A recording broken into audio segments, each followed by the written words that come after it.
en tout cas, a fait écho en vous, puisque hier soir, vous étiez un peu plus de 140 à être inscrits, et je crois que quelques-uns sont dans les bouchons actuellement.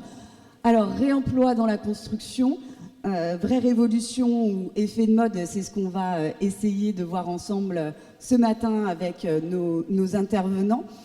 Largement développé dans d'autres secteurs, le réemploi dans notre secteur de la construction reste encore, on va dire, assez marginal. En effet, aujourd'hui, à peine 1% des matériaux de réemploi des matériaux de construction sont réemployés. Et pourtant, les avantages du réemploi dans le secteur de la construction ne sont plus à démontrer aujourd'hui, que ce soit la réduction au niveau de l'extraction des ressources, la réduction des émissions de gaz à effet de serre, la limitation de la production de déchets ou encore des importations, où on peut également citer le développement d'une économie locale, territoriale et non délocalisable. Néanmoins, les obstacles aujourd'hui pour développer le réemploi dans la construction restent nombreux. On peut citer des obstacles d'ordre plutôt technique qu'on essaye de surmonter actuellement, notamment sur la question de la caractérisation des matériaux, des obstacles qu'on pourrait dire réglementaires, avec les questions des normes et des assurances, ou encore un peu plus compliqué à faire évoluer, peut-être ce dernier culturel, puisque le réemploi demande en fait une profonde transformation de nos habitudes, mais aussi de nos mentalités à tous les niveaux de la chaîne de valeur de la construction. Donc le réemploi, très clairement, se situe au croisement d'une innovation qu'on pourrait dire durable et d'enjeux d'ordre économique. Mais avant de commencer, comme je vois que vous êtes confortablement installés, que je me suis présentée à vous, je vais vous demander de bien vouloir saluer votre voisin ou votre voisine, de lui dire bonjour, de vous présenter et de lui dire ce que vous avez sacrifié ce matin, ce que vous avez laissé sur votre bureau. Peut-être que vous êtes parti plus tôt de chez vous aussi. Qu'est-ce que vous avez laissé ce matin pour être avec nous pour cet événement ?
Parfait. Je pense que vous avez pu faire connaissance. Et je vous propose maintenant qu'on puisse retourner au programme de notre matinée qui est fort chargée si vous avez consulté le programme. Merci beaucoup d'être présent ce matin pour cet événement, un événement qui est co-organisé depuis maintenant 3 ans par 4 structures. Leurs représentants vont prendre la parole dans un instant. J'en profite pour excuser notre partenaire, la DREAL, qui est la Direction régionale de l'environnement, de l'aménagement et du logement. C'est-à-dire, c'est le relais du ministère de la Transition écologique en région, un peu le représentant de l'État qui ne pouvait pas être avec nous ce matin. Mais tout de suite, pour commencer, honneur à celui qui nous accueille ce matin pour introduire cette journée. Monsieur Jean-Michel Buff, vous êtes conseiller régional en charge de l'économie circulaire et des déchets. Vous êtes également président du Conseil national de l'économie circulaire. Autant dire, je pense que l'économie circulaire est un sujet que vous maîtrisez et que même vous mettez en œuvre également au sein même de la commune dont vous êtes élu, puisque vous êtes maire de Blain et président du SMCNA.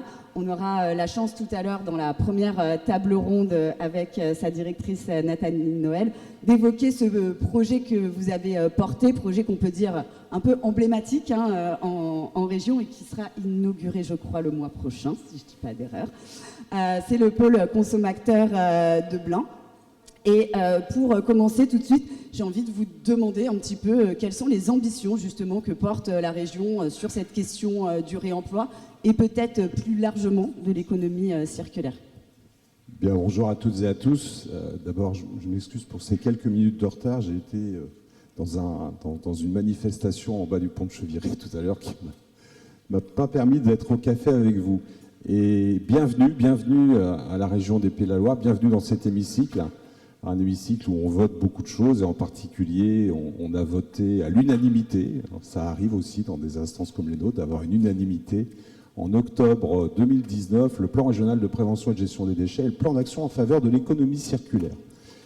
Ces 2 plans se déclinent et ont encore une continuité quelques mois, je dirais même peut-être années, puisqu'on aura une révision qui va intervenir avec des travaux où on fera, comme on l'a fait précédemment, une consultation très très large. Et pour revenir à la question, je vais d'abord repartir du niveau national, puisque là aussi, à l'unanimité, avait été voté le 10 février 2020, donc c'était il y a quelques jours l'anniversaire des 5 ans, que j'ai célébré à Paris avec Brune Poirson, qui était la secrétaire d'État à l'époque en charge du portage du sujet de l'économie circulaire, et on a fait une soirée spécifique avec l'intervention de Baptiste Péry-Saint-Faber. Je ne sais pas s'il y a des représentants de l'ADEME ici, mais en tout cas ils le connaissent puisque c'est leur directeur général de l'ADEME. Il y avait David Guèze, qui est un ancien conseiller du président de la République, qui est sur ces thématiques. Il y avait Philippe Moati, qui est un spécialiste de la consommation. Enfin voilà, il y avait pas mal de personnes extrêmement intéressantes. Et un petit peu, on est sur la thématique telle que là, vous l'évoquez, à savoir, est-ce qu'on est sur quelque chose qui est bloquant, pour lequel c'est la dernière chance, ou on est quelque chose, au contraire, de très enthousiasmant et sur lequel on doit embarquer le maximum de monde. En fait, nous, sur la région des Pays de la Loire, enfin, pour revenir à cette soirée, donc on a fait une soirée, j'en ai fait la clôture, et sur la clôture, j'ai donné, en tant que président du Conseil national de l'économie circulaire, 2-3 sujets sur lesquels on travaille en ce moment, et surtout la continuité des travaux qu'on souhaite avoir. Et j'ai sollicité notre ministre de la transition environnementale, qui est Agnès Pannier-Runacher, sur 3 thématiques qui me tiennent à cœur, à savoir, on a eu un rapport d'évaluation de la loi anti-gaspillage pour une économie circulaire qui a été porté par Véronique Rioton et Stéphane Delautrette à l'Assemblée nationale. Il va y avoir une continuité des travaux au Sénat, et là c'est porté par Marta de Cidrac. Mais j'aimerais que nous, le Conseil national de l'économie circulaire, à partir de ces rapports d'évaluation, on ait une continuité de travaux pour la loi AGEC et après. Ça, c'est le premier point. Il y a un deuxième rapport qui est sur le bureau du Premier ministre, mais il était déjà sur le bureau de Michel Barnier et il était déjà sur le bureau du Premier ministre Attal. C'est le rapport qu'on appelle le rapport Mission REP, donc qui fait une évaluation de toutes les filières de responsabilité élargie du producteur. Et là aussi, je pense qu'il faut y donner une suite. Et puis surtout un sujet que je porte depuis pas mal de temps, pour lequel aujourd'hui on est un petit peu dans une situation où on voit que la demande est très forte sur les territoires. Preuve en est, puisque c'est le sujet que nous allons travailler ce matin, ce serait d'avoir une stratégie nationale du réemploi. Identifier les acteurs, identifier les gisements, travailler sur les complémentarités, en finir avec certaines filières sur lesquelles on est en opposition entre économie sociale et solidaire et économie conventionnelle, etc., etc. Donc vous voyez, ça veut dire que c'est un travail pour lequel j'attends une saisine ministérielle et qui nous amènera, j'espère, assez rapidement vers une stratégie nationale du réemploi. Pour revenir à la région, nous, c'est assez simple en fait. On est parti du principe, quand on a commencé à travailler le sujet de l'économie circulaire, en se disant d'abord l'économie circulaire, c'est avant tout de l'économie. Et que en fait, on y a adjoint un certain nombre de préliminaires, en particulier, et vous le lirez si vous avez l'occasion d'aller sur le site internet de la région et d'y trouver ce plan d'action en faveur de l'économie circulaire. On l'a fait non pas sur des notions de mandat, mais on l'a fait sur une durée de 7 ans, 2018-2025, c'est pour ça qu'il va rentrer en révision. Et on est parti d'un préalable. Préserver nos ressources par une utilisation efficiente. Mais comme c'est de l'économie, on part dans l'idée que ça doit créer de la valeur ajoutée, ça doit générer de l'emploi, ça doit permettre de développer des filières innovantes. Et à partir de ça, si on respecte ça, on sait qu'on va mieux produire, mieux consommer, on va mieux mobiliser les acteurs, et puis in fine, on va mieux gérer nos déchets, alors que très souvent l'économie circulaire est présentée par tout ce qui est filière aval au lieu d'être en filière amont. Et on a eu malheureusement depuis de nombreuses années le fait que l'économie circulaire était rattachée immédiatement à l'environnement au lieu d'être attachée à l'économie, ce qui aurait permis de développer tous les sujets de l'éco-conception, qui aurait permis de travailler sur les sujets de durabilité, de réparabilité, de réemployabilité, et puis peut-être un peu plus à la fin sur la recyclabilité. Donc aujourd'hui, vous voyez, il y a un travail colossal qu'il faut continuer à mettre en œuvre. La région, on sait que nous, on est sur ces sujets de manière très très forte et on le fait de manière transversale avec les différentes commissions de la région. Mais en tout cas, vous pouvez être sûr d'une chose, c'est que moi, ce matin, je serai là pour vous donner des indicateurs, pour vous donner là aussi des envies. Et je salue la présence de Nathalie Noël, la directrice au sein du syndicat MIF Centre Nord-Atlantique, où on va surtout vous dire une chose par rapport aux donneurs d'ordre, c'est qu'il faut que la commande publique soit au rendez-vous si on veut que ça fonctionne. Et il faut des élus engagés. Il faut des élus qui aient le courage de porter des sujets. Voilà, je m'arrête là parce que je sais qu'on va avoir un timing très serré. Merci beaucoup Jean-Michel. Et je crois qu'en plus on se retrouve à la fin de la matinée pour la conclusion. Et tout à fait, ce sera le sujet de notre première table ronde sur la commande publique.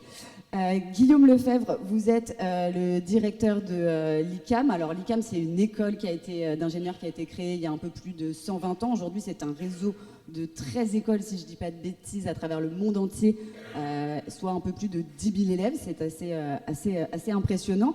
L'ICAM à Nantes, elle est surtout, j'ai envie de dire, connue et reconnue par rapport à l'action qu'elle mène sur la structuration régionale sur la filière 3R, réemploi, réutilisation, recyclage, notamment avec Mahfoud Talaïti, qu'on aura la chance d'écouter d'ici quelques minutes.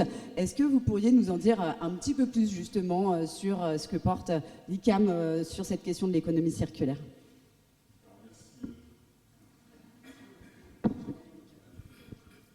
Merci beaucoup. Merci à la région de nous accueillir dans cet hémicycle. Merci pour l'organisation. Merci Novabuild pour l'organisation. Alors l'ICAM, oui, aujourd'hui on est une vieille institution et sur Nantes on a essayé de consacrer des feux autour de l'économie circulaire depuis fort longtemps, puisque tous nos projets de recherche sont tournés vers cette thématique. Et on a même, aujourd'hui, on forme des ingénieurs en 3e cycle sur un master éco-conception. Donc on est vraiment tourné vers cette problématique. Et je vois quelques ingénieurs ICAM dans la salle, donc c'est très bien. Donc nous, en tous les cas, pour nous, c'est une problématique importante parce qu'une école d'ingénieurs, elle est là finalement pour passer du rêve à la réalité. Et même si on essaye d'être très pragmatique, on est quand même des doux rêveurs. Et l'anecdote que je pourrais prendre, c'est il y a une quinzaine d'années, on a commencé à parler des low-tech. Et à l'époque, moi, quand j'évoquais cette thématique, j'étais perçu par certains comme un espèce de baba cool qui racontait des histoires peu crédibles, voire comme un bobo ou les deux à la fois, j'en sais rien. Mais en tous les cas, au bout de 15 ans, et c'est relativement long, on voit que c'est une thématique qui aujourd'hui est prise en compte par de nombreuses autres écoles d'ingénieurs et qui commence à irriguer aussi les entreprises. Et donc ça, c'est plutôt pas mal.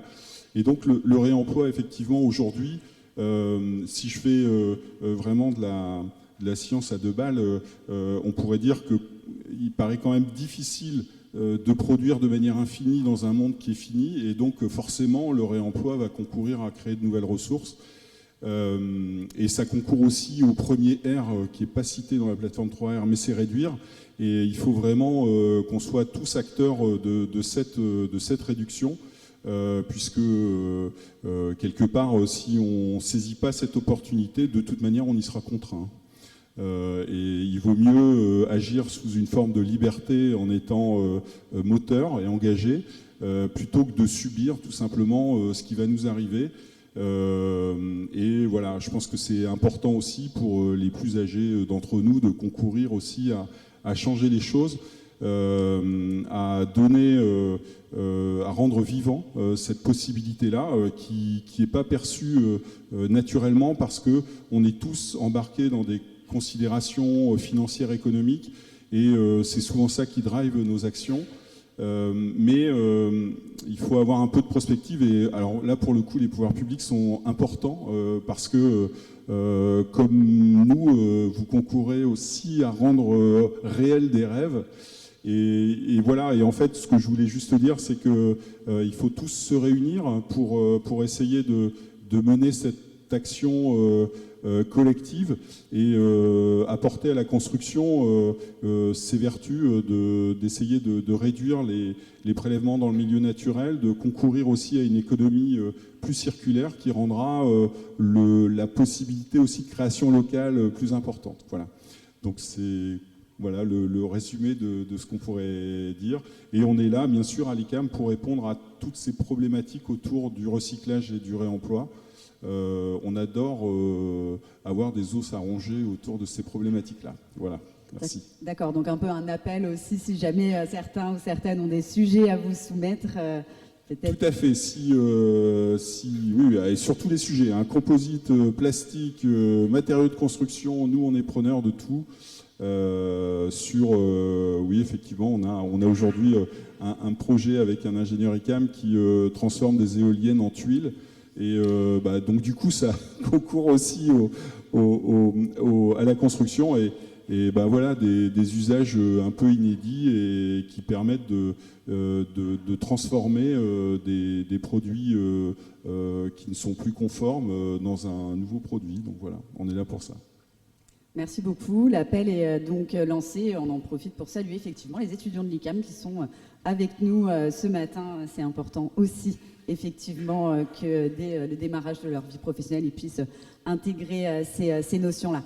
Avant de passer la parole à JN Jaloli pour Novabit, je voulais vous présenter en quelques mots rapidement Novabit pour celles et ceux qui ne nous connaîtraient pas. On est l'association qui fédère et mobilise les professionnels de la construction, de l'aménagement et de l'immobilier autour des enjeux de construction durable. Ces enjeux, on les a appelés A2BCS pour atténuation et adaptation face au dérèglement climatique, conservation de la biodiversité, circularité de la ressource, et le S pour englober tous les enjeux qui sont en lien avec la santé.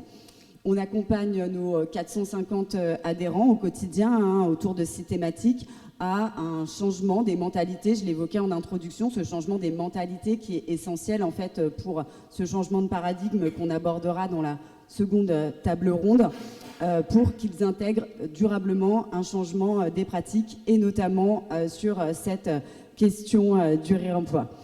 Alors, JN, bon, je je pourrais te vous voyez, mais ça fait quand même 12 ans qu'on se connaît, je pense que ça serait un peu étrange. Tu es architecte de formation, tu es consultante en économie circulaire au sein d'OSA que tu as créé il y a 2 ans maintenant, et administratrice de Novabuild depuis un peu plus de 10 ans. D'abord, j'aimerais te demander, toi, en tant que professionnel, pourquoi est-ce que tu as orienté finalement l'intégralité de ton activité sur cette question de l'économie circulaire? La version courte ou la version longue? Alors, la version courte, je te remercie par avance. Il y aura une pause tout à l'heure pour que tu puisses la raconter en version longue. Moi, j'ai toujours travaillé depuis 20 ans sur les sujets de construction durable, donc d'éco-construction, tout ce qui concerne l'écologie et la construction. Et puis, il y a, en 2020-2021, j'avais un collègue de travail sur un chantier à Angers. Il me dit, Ghislaine, tu te rends compte, là, on est en train d'enlever du bardage, on met de l'isolant et on remet le même bardage mais neuf. Et le bardage, il est en bon état et on est obligé de le jeter. Toi qui travailles dans l'écologie, trouve-nous une solution. Ok, donc j'ai commencé à chercher. Et on a la chance à Angers d'avoir l'association Matière Grid, qui est vraiment une association précurseur sur le sujet du réemploi. Et donc quand j'ai rencontré Matière Grid, c'était le coup de foudre professionnel et humain. Et donc depuis, je ne les lâche plus. En fait, on travaille ensemble sur le sujet du réemploi à Angers et pas qu'à Angers. Et donc ça a commencé comme ça, à me dire, c'est vrai, en fait, c'est quel gâchis en fait on est en train de faire à chaque fois qu'on démolit, à chaque fois qu'on réhabilite et qu'on met à la benne des matériaux parfois qui sont vraiment neufs. Donc ça a commencé comme ça. Et puis petit à petit, je me suis dit, non, j'ai envie de travailler ce sujet-là un peu plus exclusivement. Donc je reste toujours sur le sujet de la construction durable, parce que c'est quand même mes premiers amours. Et puis maintenant c'est le réemploi et j'aime bien en fait ce qu'ont dit mes camarades, c'est que le réemploi c'est l'avant-dernière marche de l'économie circulaire, avant le recyclage. Et je veux m'attaquer moi à ce qui vient avant, c'est éviter le réduire. Dans le bâtiment, en fait, si on évite de démolir, c'est ce qu'il faut faire. Si on peut allonger la durée de vie des bâtiments, si on peut travailler la durabilité, intensifier les usages, en fait, il y a tellement de piliers avant sur l'économie circulaire sur lesquels il faut travailler. Et voilà, je veux qu'on s'attaque à plus que ça, comme m'ont dit mes camarades.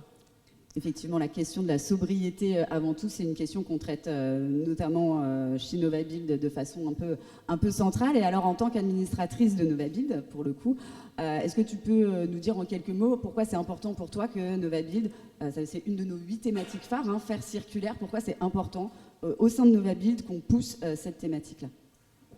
Je pense que la réponse, elle est là. On est combien aujourd'hui? Donc je pense que la réponse, elle est dans cet hémicycle où on est nombreux à être venus parler de réemploi, donc avec des petites expériences, plus ou moins, donc j'imagine. Et je pense que Novabuild, à chaque fois, c'est ça, c'est régionalement la force de fédérer des acteurs, montrer les réussites, mais aussi les échecs, en fait, il faut en parler, et échanger entre nous. Pour mieux faire, en fait, l'objectif, je pense que de tout ce monde qui est là, c'est de mieux faire la question du réemploi. Et donc ça, c'est très important. Je pense que ce que représente Novabuild, et puis même moi, en fait, l'adage que j'adore de toute ma vie, c'est tout seul, on peut aller très vite, mais ensemble, on peut qu'aller plus loin. Et je pense que la coopération, c'est un catalyseur, mais phénoménal pour l'économie circulaire. Et je pense que voilà, la coopération dans ce qu'on fait, dans l'économie circulaire, dans ce que fait Novabuild, elle est là. On est là.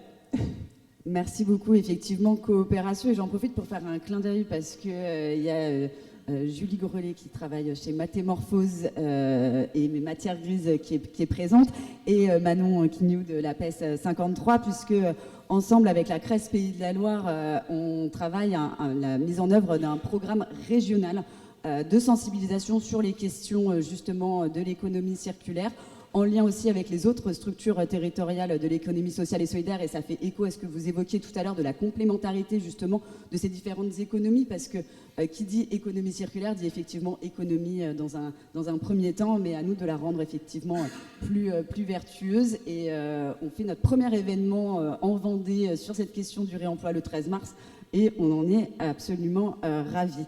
Avant de laisser la parole à notre guest star, hein, parce que je sais que si on a autant de monde, c'est sans doute grâce à lui, à Mahfoud, j'aimerais vous poser une dernière question pour conclure cette séquence introductive. Je vais vous demander vraiment de répondre en quelques mots, puisque nous sommes très timés, comme vous l'avez dit. Pour vous, alors, réemploi dans la construction, vraie révolution ou effet de mode?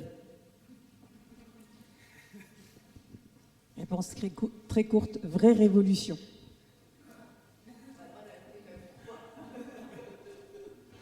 Moi, je pense que c'est une nécessité, donc voilà, donc c'est aussi, je crois que si on veut penser à notre avenir, il faut vraiment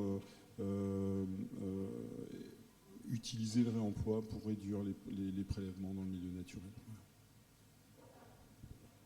Je vais répondre avec un pied de nez, parce que je suis administrateur de la Fédération de la mode circulaire. J'avais aussi un petit mauvais jeu de mots par rapport à ça, mais finalement, je ne l'ai pas fait. Et donc, vous l'avez compris, c'est une mode qui doit être révolutionnaire. C'est ça le sujet.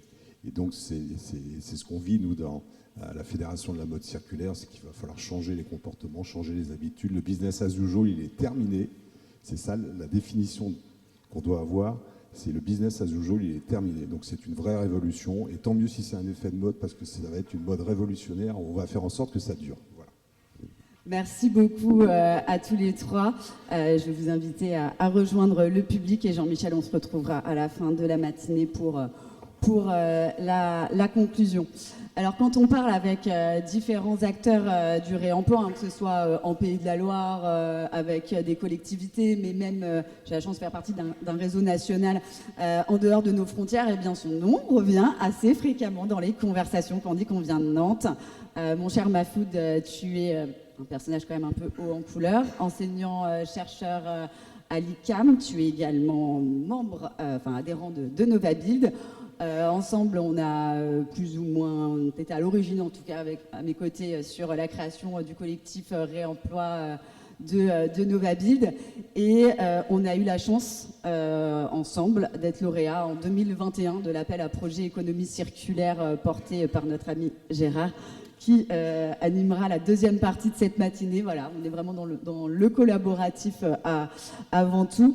Ce projet de filière 3R que tu as mené et porté pendant 4 ans, c'était là aussi une vraie démarche collaborative, parce que tu as quand même rencontré, je crois, un peu plus de 200 acteurs de tous horizons. Ça a fait un peu de monde. D'ailleurs, je pense qu'il doit y en avoir quelques-uns ce matin dans l'hémicycle. Et grâce à tous ces échanges, grâce à ton analyse, ton expertise, tu as sorti un certain nombre de conditions qui te semblent nécessaires à satisfaire pour qu'on puisse avoir un réel changement d'échelle sur cette question du réemploi, sortir enfin de l'expérimentation pour aller vers la massification, avec bien évidemment un modèle économique viable, qui va bien. Et je crois que c'est ce que tu vas tenter de nous synthétiser en 20 minutes. Sinon, j'ai demandé à la régie de couper ton micro de toute façon si tu dépasses. Ça nous permettra de garder quand même un temps de questions-réponses avec vous. J'en profite pour vous informer que cette séquence, comme vous pouvez le voir sur les écrans, c'est pas juste de la rediffusion, c'est également enregistré, filmé, enregistré, et ça sera donc disponible ensuite. Merci Juliette, merci à toutes et à tous pour votre présence ce matin. Entre nécessité et révolution, les deux mots, je pense, qui vont bien. Je vais essayer de répondre de manière un peu pragmatique. Au début, quand on a fait le titre il y a maintenant 3 mois, parce qu'on a décalé la journée, j'ai pensé à une présentation philosophique, mais vu les derniers événements à la fois politiques, internationaux, ce qui se passe par rapport à tout ce qui est protectionnisme de terre et de terres rares notamment et de ressources, je me suis dit, je change de cap et je vais essayer en tout cas de proposer une action plutôt réelle et comment on peut créer cette valeur ajoutée. Donc du coup, c'est simple, la question qui revient toujours. J'ai commencé le thème de réemploi à peu près il y a 10 ans, 12 ans exactement, en 2014. J'ai essuyé plein d'échecs au début quand je fais le tour des acteurs. Ouais, on ne va pas réemployer, on va jeter, le plus simple c'est d'acheter. En 10 ans, on voit en tout cas la différence et comment les gens sont vraiment acteurs d'eux-mêmes, c'est déjà très bien. Donc du coup, l'idée de cela, c'est comment on peut créer un modèle à la fois économique, sociétal, réel pour notre société à partir du réemploi. Je ne peux pas rater cette image parce que c'est une image qui était la semaine dernière, je crois. C'est une question à notre ministre de l'économie sur comment on peut faire par rapport à la transition écologique. Et lui, il a répondu il faudra accepter la baisse de rentabilité des entreprises. Et du coup, je demande votre avis par lever la main. Est-ce que vous êtes capable ou pas? Et est-ce que vraiment c'est ça la bonne solution? Peut-être il y a d'autres solutions déjà à cela. Donc juste pour lever la main, vous voyez, la réponse elle est presque, enfin je sais pas, mais en tout cas il y en a pas beaucoup qui sont oui en tout cas. En effet, la rentabilité elle est importante pour les entreprises pour qu'elles suivent du moment qu'elle est justifiée. Je pense qu'il n'a pas tort dans un angle. Je pense en France dans les 10 dernières années, on commence à perdre la valeur ajoutée du travail et de l'entreprise dans les propos des offres que ce qu'on propose, notamment à l'international. Parce que le marché mondial aussi, il est important pour nous. Donc j'essaierai de faire un peu un contexte, un constat réel. Là-dessus, c'est des chiffres, en tout cas confirmés. Depuis 1967 jusqu'à maintenant, on a fait beaucoup d'accords, beaucoup de sommets sur l'économie circulaire, sur les ressources et compagnie. Mais le constat, il est toujours le même. Et le premier mot d'ordre, c'est réduire l'extraction de matière.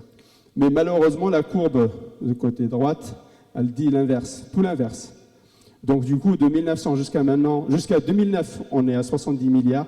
Et depuis 2009 jusqu'à maintenant, on est à 106 milliards de tonnes extraites de la Terre. Donc du coup, et le pire dans tout ça, depuis 2018, depuis qu'on a commencé à parler d'économie circulaire, la circularité baisse. Donc c'est ça en fait ce qui est terrible. Et ça c'est à l'échelle mondiale. Donc du coup en fait, parfois je suis perdu. Et du coup je me suis dit, sur les initiatives sont bonnes, mais est-ce que c'est pas le moment de changer d'échelle? Peut-être la réponse elle est comment on peut changer d'échelle et de trouver un modèle à la fois économique, à la fois social, mais surtout industriel, justement pour permettre d'avoir cette rentabilité mesurable et son objectif, bien sûr.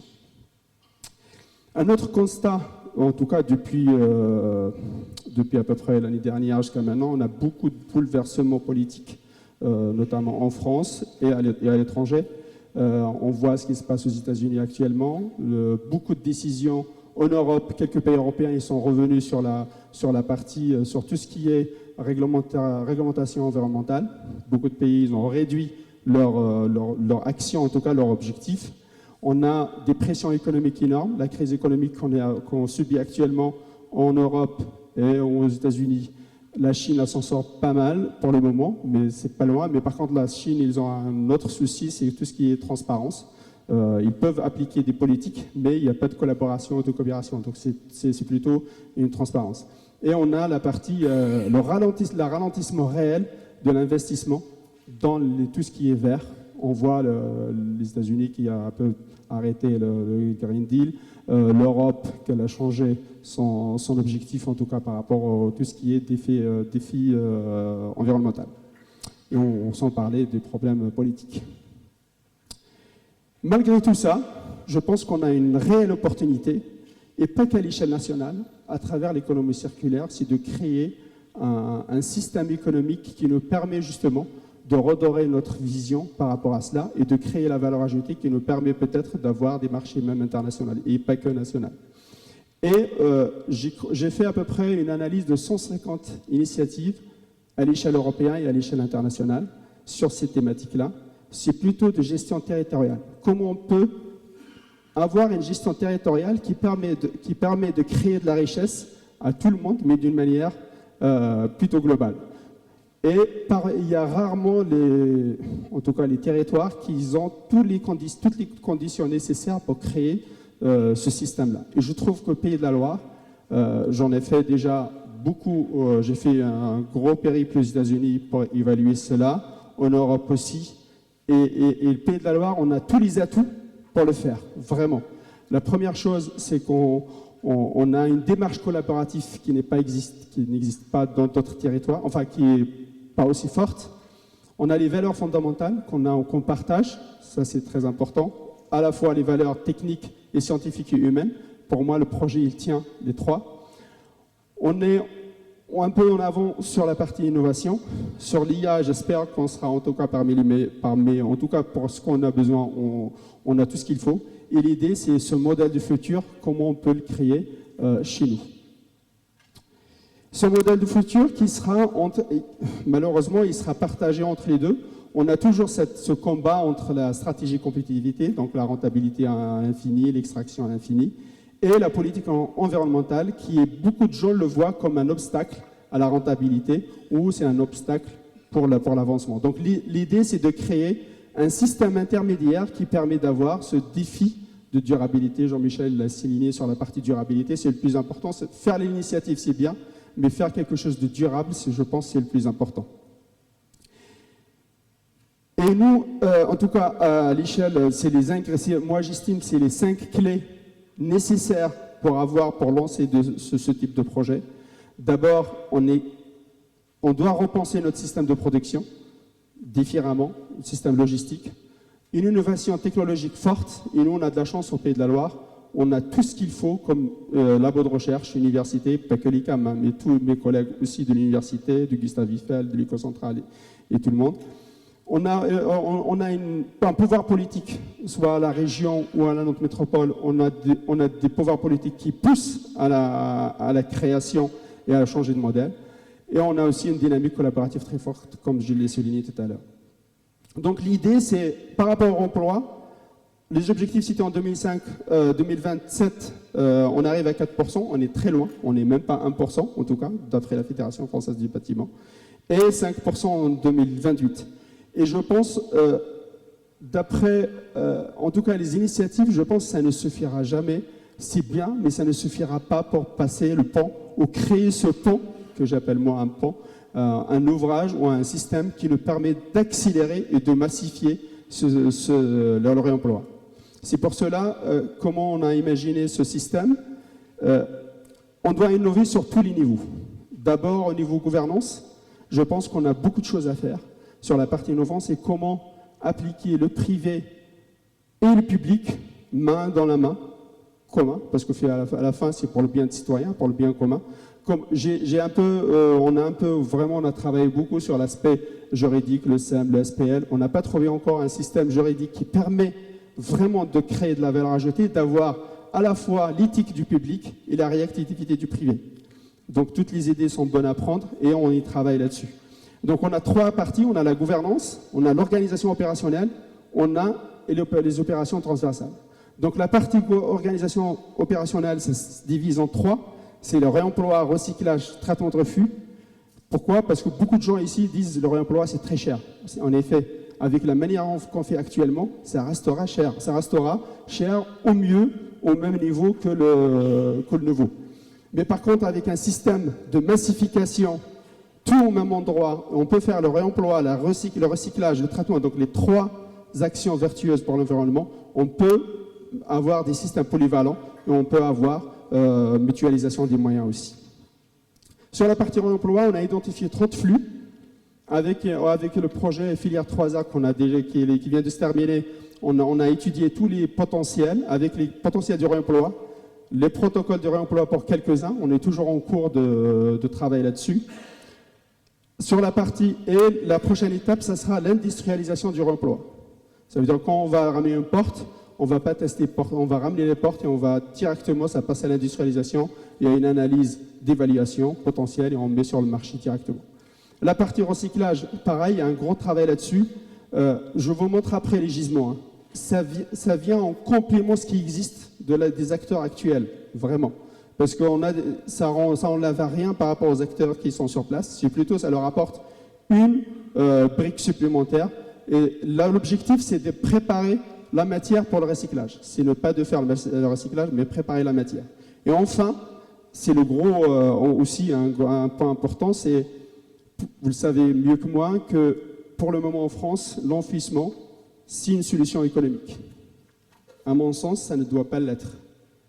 Parce que maintenant, on parle réemploi, c'est cher, recyclage, c'est cher, l'enfouissement, c'est moins cher, on enfuit, on ne pense même pas. Donc l'idée, c'est de changer ce paradigme et comment on peut créer de la valeur avec ces matériaux-là. C'est pour cela, d'ailleurs, il y a les opérations transversales, qui est la chaire R&D, avec tous les acteurs locaux. L'ICAM en tout cas, ne peut pas faire tout. En tout cas, il y a tellement de choses à faire que toutes les universités à côté sont créées. L'objectif, c'est de créer les protocoles d'industrialisation, créer des formations, à la fois pour les universités, à la fois pour les gens qui travaillent sur place, pour avoir de la polyvalence. Et on a un axe sur l'insertion par l'emploi qui sera intégré dans la plateforme, qui est plutôt comment on peut amener des gens qui habituellement font de l'ESS, vous connaissez tous l'ESS, ils font souvent des tâches de routine. L'idée, c'est l'inverse, c'est de leur créer un programme d'apprentissage dans ce schéma de plateforme qui leur permet d'être polyvalents sur plusieurs métiers et peut-être qu'ils pourront trouver leur voie et de travailler durablement sur ces systèmes. Et surtout, de créer de l'emploi et de créer de nouveaux métiers. Donc c'est ça qui nous permet, je pense, de travailler, c'est créer de la richesse et les métiers. Opérationnellement, comment ça se passe? C'est simple, les flux actuellement sont quels sont. Des fois, on a des camions qui vont d'un côté vers l'autre, des fois qui vont à l'enfouissement, des fois au recyclage. L'idée, c'est de ramener la majorité, en tout cas, à la plateforme. Il y a un tri primaire. Tout ce qui est réemploi, pas au réemploi. Tout ce qui est recyclage. Tout ce qui est traitement de refus, on fait traitement de refus. Mais comme il y a la valeur ajoutée qui est la chaire, qui permet de créer le modèle, la production ou le système de recyclage ou de réemploi, donc ça sera très facile. Après, à la fin, il y aura un espace de vente. Donc en gros, c'est quoi? C'est qu'en fait, on s'affranchit de toutes les problématiques techniques du réemploi. On a tout à l'intérieur, c'est une solution complète. Et à la fin, on a bien sûr les constructeurs, les industriels qui peuvent récupérer les matériaux directement, sans poser les questions actuelles qu'on voit, les maîtres d'ouvrage qui se posent la question de faire les essais de caractérisation, les assurances. C'est des problèmes, je pense, la plateforme peut le prendre facilement. J'ai encore. Il te reste 5 minutes. 5 minutes, ça va, je vais y arriver. Et là, on parle de gisement. Juliette a dit tout à l'heure, en plus le chiffre est vrai, qu'on est à 15% du réemploi. Il y a 3 parties. On a la partie gisement, c'est la mine urbaine, ça veut dire que les bâtiments qu'on a actuellement. On a fait toute l'analyse sur le Pays de la Loire. On a vraiment les chiffres exacts dans chaque rue, chaque commune, combien de matière on a. On peut même, avec un permis de construire, si on a le numéro de la rue, on peut sortir le volume de matière qui sera sorti. Ça, on l'a fait déjà, on peut le faire. On a les déchets industriels qu'on peut aussi récupérer. On est à peu près, rien que le Loire-Atlantique, on est à 550 000 tonnes de déchets. En plus de ça, on a déchets enfouis 1 million de tonnes. Donc en fait, les gisements, il y en a. Mais par contre, ils se perdent. On perd beaucoup de gisements qui partent à gauche, à droite. Et après, on a fait une autre étude sur la partie, le positionnement de la plateforme, mais il n'est pas au hasard. La position de la plateforme, elle est faite en fonction de tous les systèmes logistiques pour minimiser l'impact CO2 par rapport au transport. Et c'est pour ça que le Pays de la Loire a là en plus l'accès à la mer, l'accès à la Loire, qui peut déboucher, qui peut être un hub européen pour le recyclage. Ça veut dire qu'on peut tester des technologies européennes chez nous. Et on peut aussi exporter la matière derrière ou la ramener pour la traiter. Parce que l'idée, c'est de créer une valeur ajoutée scientifique et technique et industrielle au niveau de cette plateforme-là. Donc les gisements, il y en a. Pour le moment, beaucoup par l'enfouissement. On essaye de récupérer ces gisements-là. Je ne vais pas revenir sur la partie des obstacles du réemploi, mais avec cette solution, je pense facilement on va résoudre ces obstacles de réemploi. Je pense mes collègues tout à l'heure, ils vont en parler encore sur les obstacles, donc je ne vais pas les détailler pleinement. Juste, je rappelle une partie rapidement sur les échelles. En fait, il y a l'échelle de la matière. On travaille sur toutes les échelles. L'échelle de la matière, l'échelle du bâtiment, du quartier et du territoire ou de la ville. Donc d'avoir une idée, et stratégie territoriale complète. Et sur la partie qu'on commence dès la conception jusqu'à la fin de vie de l'ouvrage. En tout cas, pour 2025, on lance le montage de la chaire déjà. Ça, on peut le faire facilement. C'est une chaire, en tout cas, tout le monde est invité à y intégrer. Après, on verra les conditions d'intégration.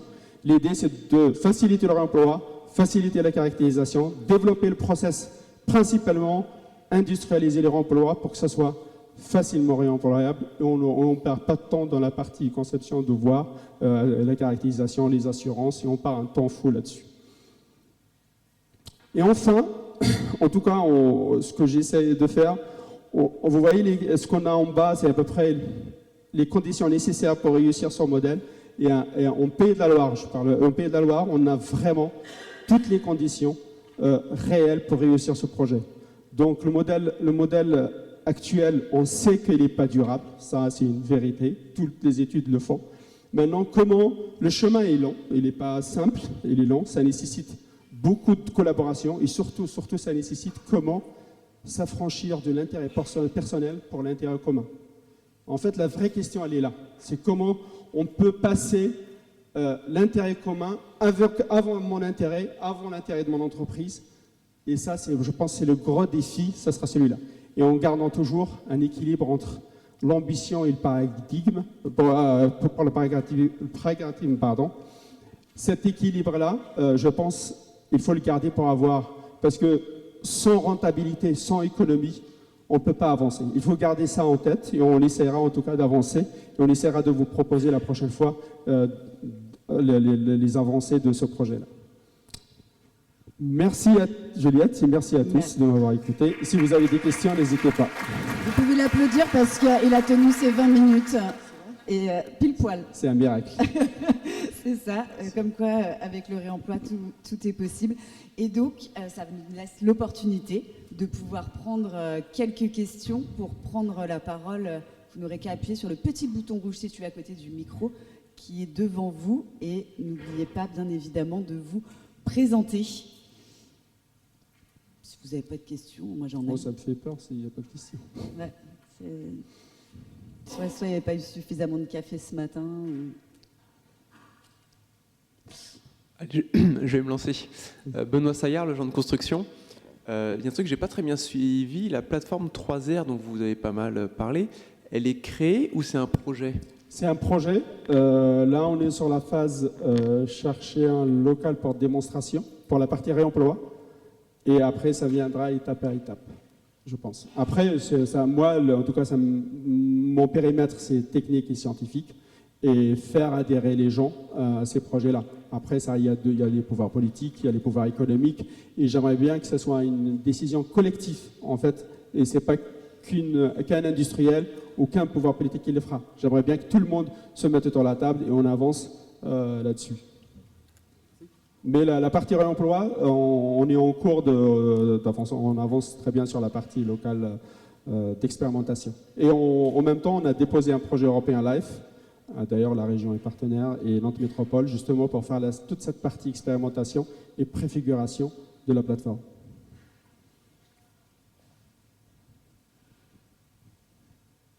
Est-ce qu'il y a une autre question ? Oui, excusez-moi. Ici. Adrien Cadillon, Cube Architecture. Pardon. Pas de souci. Vous évoquiez des objectifs de réemploi avec des 1%, 4%, 5%.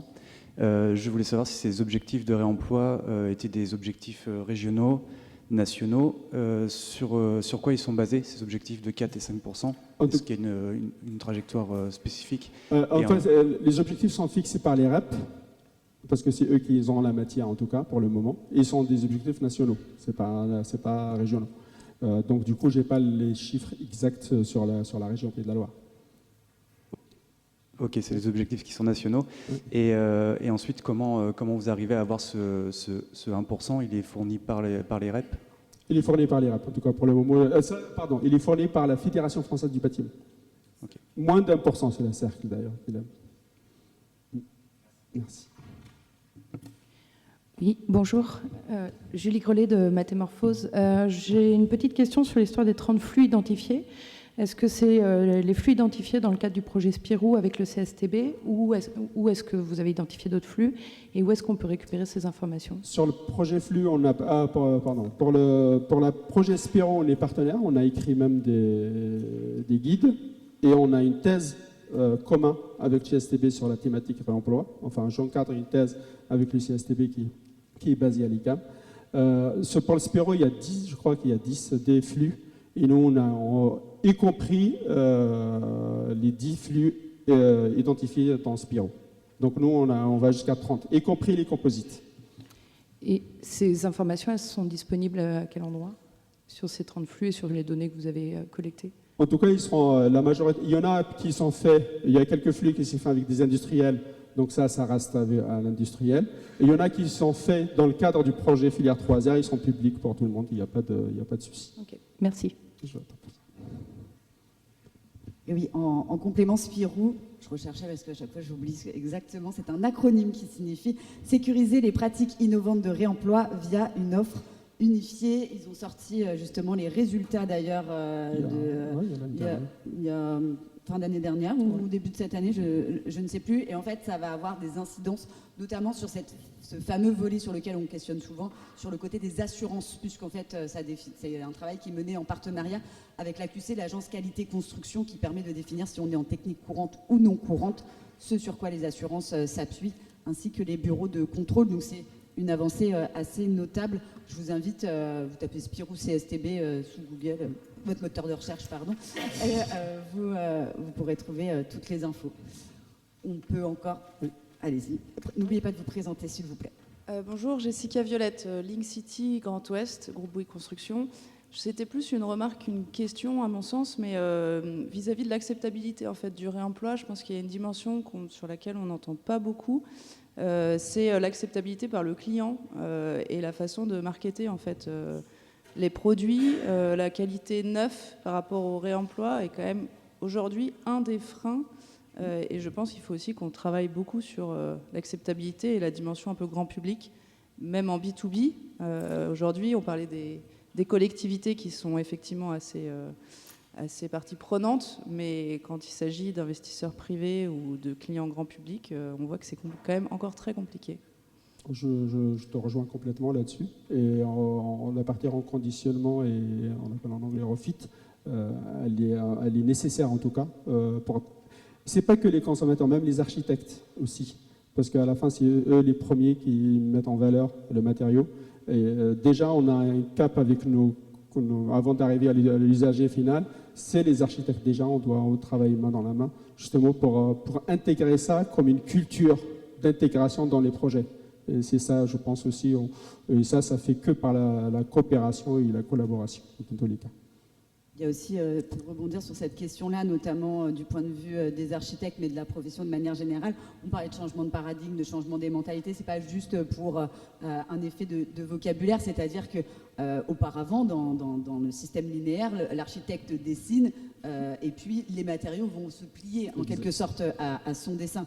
Aujourd'hui, il y a un changement complet de posture, de devoir faire avec, effectivement, ou en tout cas que ce soit une opportunité de repenser l'acte de dessiner aussi un bâtiment et pas seulement de le voir comme une contrainte. Et pour les clients, je pense qu'il faut aussi voir ça en dehors également, bien évidemment, d'une sensibilisation qui peut être sur un volet environnemental dont on entend de plus en plus parler. Il peut y avoir aussi du réemploi qui est, j'ai envie de dire, exactement à l'identique du neuf.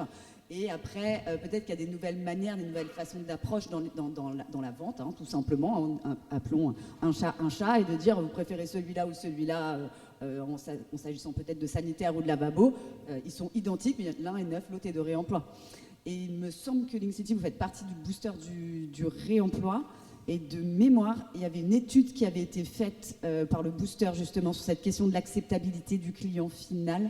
Mais j'avoue que je n'ai pas plus d'informations, mais peut-être que ça peut être une piste en tout cas de les relancer si ça n'a pas été fait. Je rajoute un point aussi, il y a les acteurs aussi qui font ce travail-là, par exemple Arteconex sur la partie préparation de matériaux, il fait un effort énorme sur la partie usage, la partie acceptabilité. Il fait des préparations, des étapes techniques pour que les clients, mais l'architecte accepte ce type de matériel.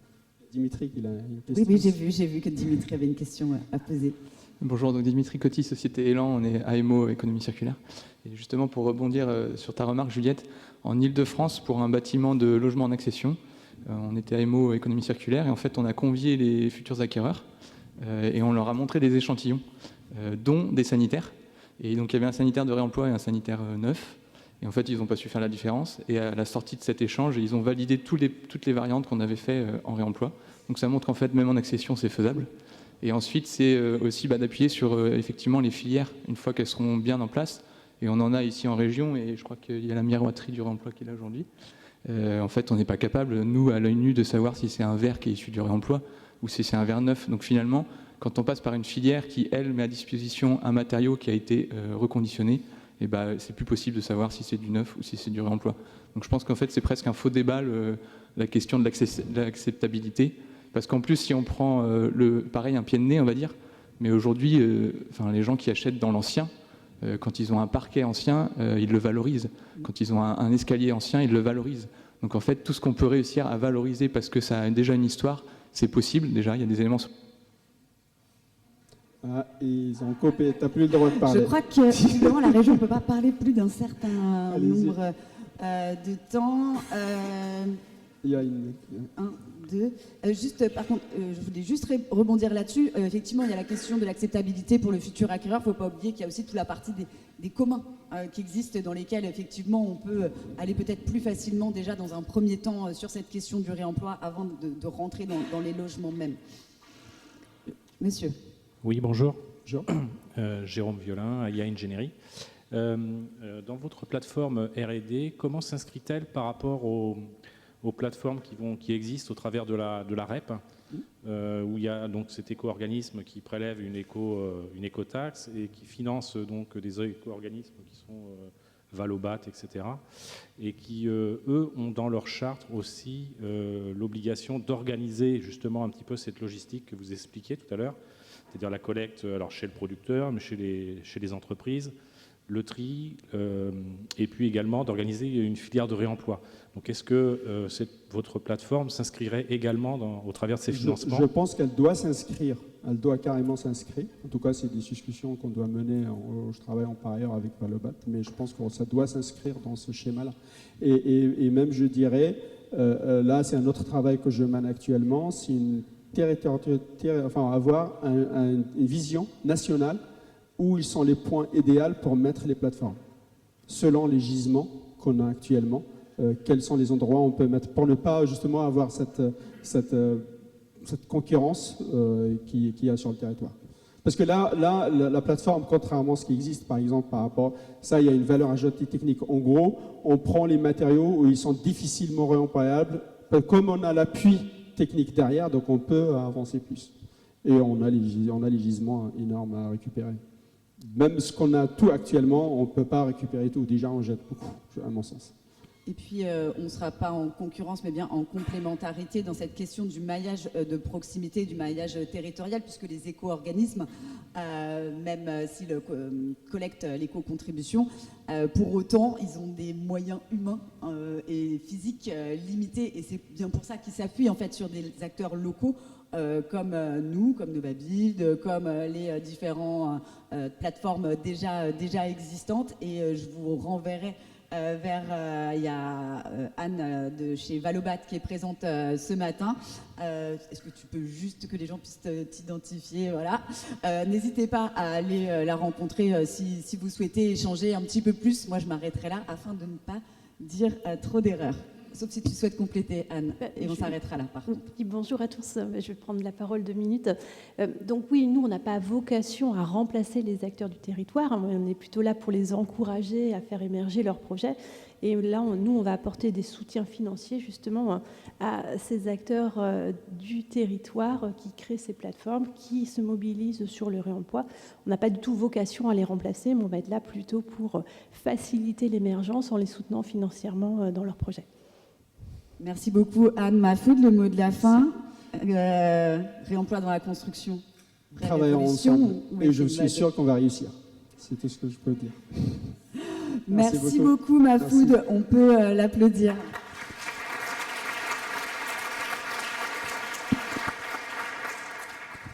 Je vais maintenant demander à Nathalie Noël du syndicat mixte Centre Noir Atlantique, Nicolas Furet de la région des Pays de la Loire et Anne-Laure Marchal de bien vouloir me rejoindre pour notre première table ronde. Merci beaucoup à tous les trois d'avoir accepté ce matin d'intervenir, de témoigner sur cette thématique de collectivité entre volonté et réalité dans l'intégration du réemploi. Qu'en est-il ?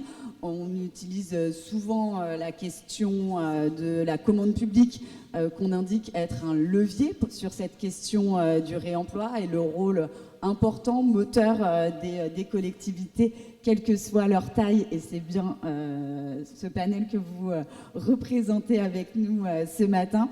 Je vais vous proposer une table ronde qu'on va faire en 3 temps. Un premier temps où chacun de nos intervenantes et intervenants va présenter très très brièvement et succinctement, aussi bien que l'ont fait les intervenants précédents, le projet. Donc, alors déjà, vous vous présenterez qui vous êtes, ce que vous faites, tout le monde ne connaissant pas forcément vos structures, le projet sur lequel vous allez appuyer les propos qu'on aura dans une table ronde, quelques questions croisées à suivre, et un peu nous dire quand même en quelques mots sur ces projets que vous allez nous présenter, qui étaient un peu à l'initiative, d'où vient cette volonté de mettre du réemploi dans ce projet. Et puis on essaiera de sauver quelques minutes pour pouvoir vous donner la parole comme on l'a fait avec Mahfoud juste avant. Et je vous propose donc de commencer tout de suite avec toi. Anne-Laure Marchal, tu es chargée de développement à l'association Bruded et tu vas nous présenter, pour le coup, plutôt peut-être un panel de projets qui émanent de petites communes qui ont fait ce choix du réemploi. Et je te laisse la zapette. Super, merci. Est-ce que ça fonctionne ? Est-ce que vous m'entendez ? Ouais, ok. Bonjour à tous. Du coup, je vais parler en effet depuis et pour le réseau Bruded. Juste vous dire 2 mots sur quel est ce réseau pour ceux qui ne le connaissent pas. Bruded, c'est un réseau de collectivités engagées dans le développement durable. Un réseau qui est sur les 5 départements, la région Bretagne et la Loire-Atlantique. C'est un réseau qui s'est créé en 2005 à l'initiative de 3 toutes petites communes. On parle d'échelle de communes. Là, on parle de Langouette, Saint-Brieuc-de-Moron et Silfiac, des communes qui sont entre 300 et 500 habitants. Mais tout de suite, c'est un réseau qui s'est ouvert à de grandes communes. Et il n'était pas question d'opposer petits et grands, de se dire les petits font comme ça, les grands font comme ça. Il était vraiment question de coopérer. Et donc, le réseau s'est ouvert progressivement à des territoires plus larges, des communautés de communes. Et aujourd'hui, on conventionne notamment avec le pôle métropolitain de Mont-Saint-Nazaire, donc qui recouvre 5 intercommunalités, et également avec Rennes Métropole. Voilà, juste pour préciser, justement, parler de coopération, de faire ensemble. Donc, qu'est-ce qu'on fait au sein de Bruded ? On met en relation les élus. Et donc, moi, je ne suis pas du tout experte du réemploi aujourd'hui, parce qu'au sein de Bruded, en tant que chargée de développement, on accompagne les projets des collectivités à partir des autres projets du réseau, et ceci sur toutes les thématiques, on va dire, que peut recouvrir la question du développement durable, des transitions. Donc aussi bien sur la question de l'agriculture, du bien manger, la question de l'énergie, la question des mobilités, en fait toutes les compétences qu'un élu local peut avoir à traiter. Donc vraiment, voilà, c'est plutôt une vision transversale, et on n'est pas du tout experts, nous, en tant que chargés de développement. Voilà, je passe là-dessus et j'appuie mes propos. En effet, j'ai choisi de vous présenter 2 projets. Saint-Brieuc-de-Moron, je vous le disais tout à l'heure, c'est une des communes qui est fondatrice de ce réseau. Un incendie de l'église en 2018, et les élus découvrent que sous la charpente bois et sous le latibois, il y a une charpente métallique. Et on parlait tout à l'heure de valoriser son patrimoine. Vous disiez tout à l'heure, en effet, quand on décide d'acheter dans l'ancien, on a envie de préserver le beau parquet, le beau le bel escalier, et ben là, il y a une attention particulière à cette ressource et au volet aussi symbolique, patrimonial que recouvraient ces halles, qui en plus, les élus ont appris après qu'elles sortaient des ateliers Eiffel. Donc voilà, il y avait aussi ce côté-là. Donc, petite commune, réactivité, peut-être, justement, pour parler des spécificités de petites communes, donc les élus décident de préserver ces halles, on les stocke sur la commune, puisque c'est la maîtrise d'ouvrage, donc les élus qui ont fait ce choix-là de préserver ces halles. Il y a un terrain communal qui est à disposition à côté, on les stocke le temps de les réintégrer, et les élus décident de les réintégrer pour faire une halle couverte à destination des habitants. Donc incendie 2018, et là on est en 2023, vous avez la halle qui a été réhabilitée, la charpente a été repeinte. Je vous ai mis le nom de l'architecte de l'entreprise qui s'est occupée de réintégrer de réintégrer cette charpente métallique. Donc on est sur des coûts travaux assez faibles, hein. On est sur un projet qui, autour de la conception et des travaux, est un projet autour de 100 000 euros.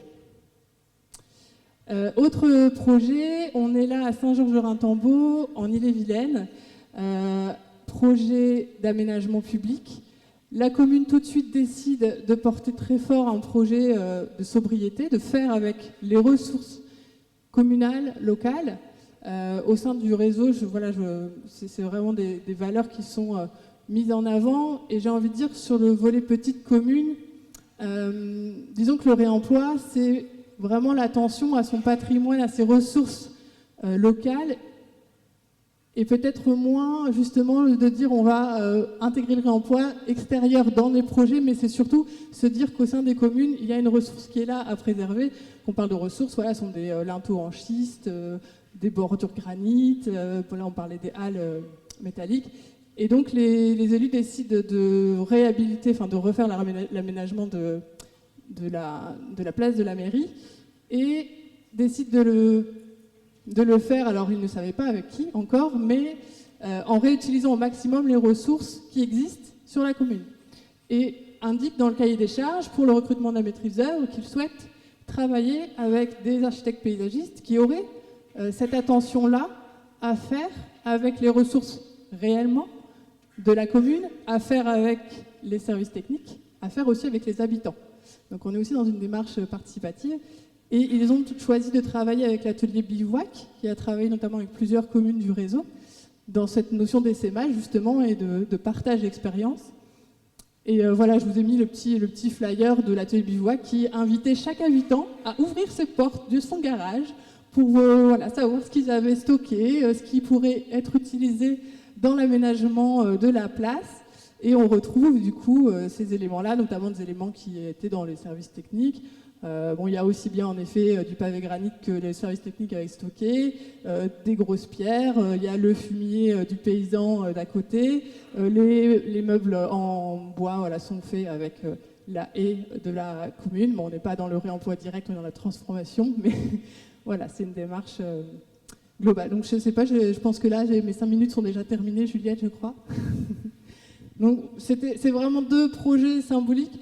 Juste, je vous ai mis d'autres projets, mais c'est pour vous montrer un petit peu l'échelle, en effet, d'où on parle. Il y a d'autres projets, on aurait pu parler de projets plus conséquents, mais j'ai choisi de vous parler de ceux-là, puis je vais vous parler... C'est parfait. Oui, tout à fait. C'est parfait. Merci beaucoup, Anne-Laure. On voit effectivement qu'il n'y a pas forcément une taille de commune ou une taille de projet pour faire du réemploi. On en reviendra tout à l'heure, c'est peut-être parfois même plus simple quand on est dans des petites structures. On va passer la parole à Nathalie, parce que tu avais quelque chose. Hop.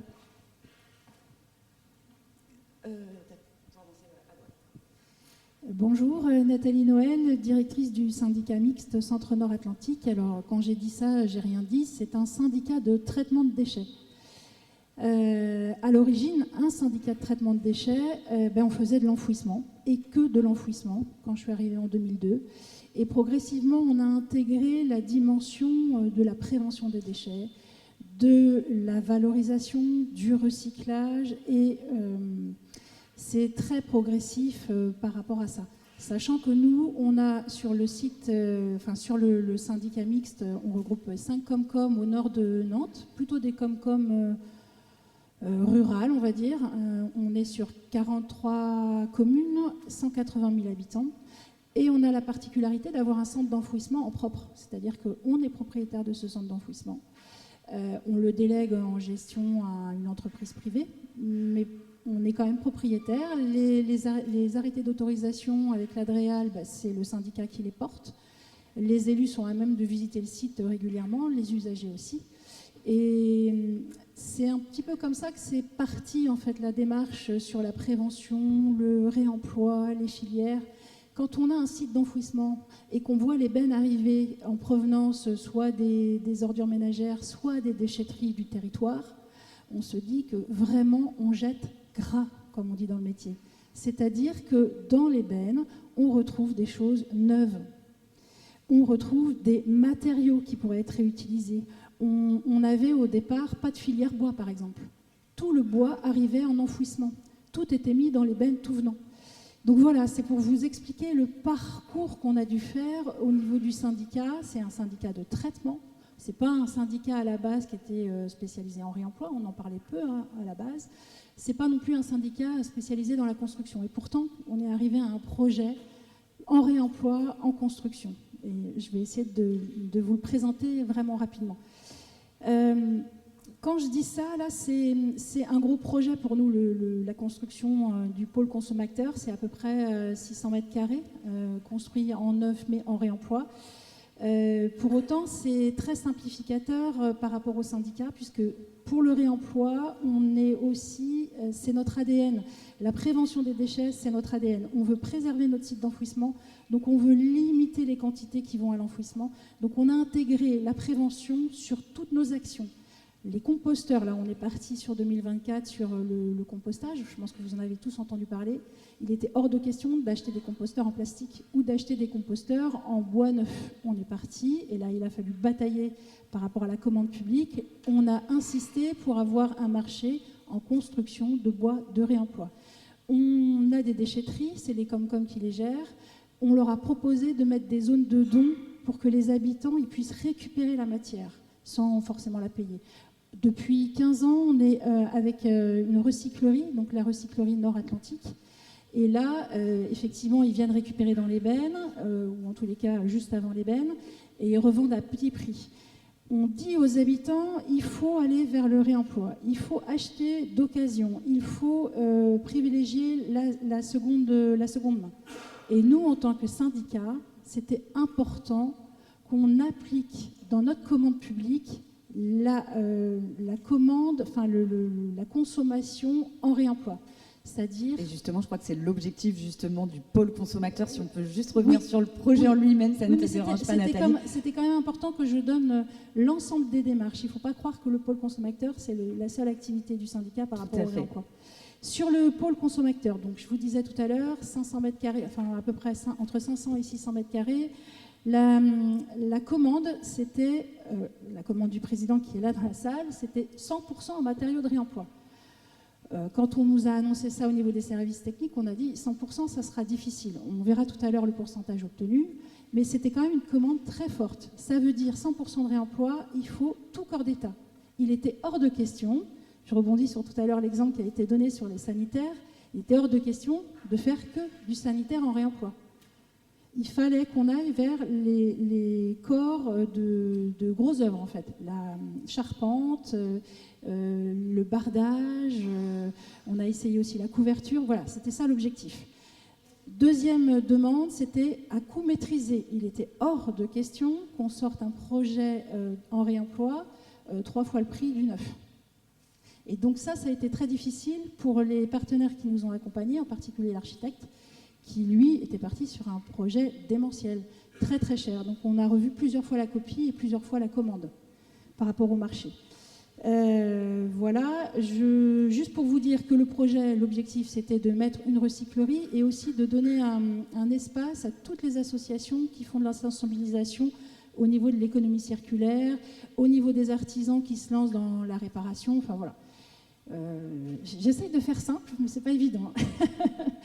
Voilà, la maîtrise des coûts. On devait aussi partager la méthode, c'est-à-dire on s'est associé aussi avec Noria et compagnie, donc c'est un centre de formation près de Redon.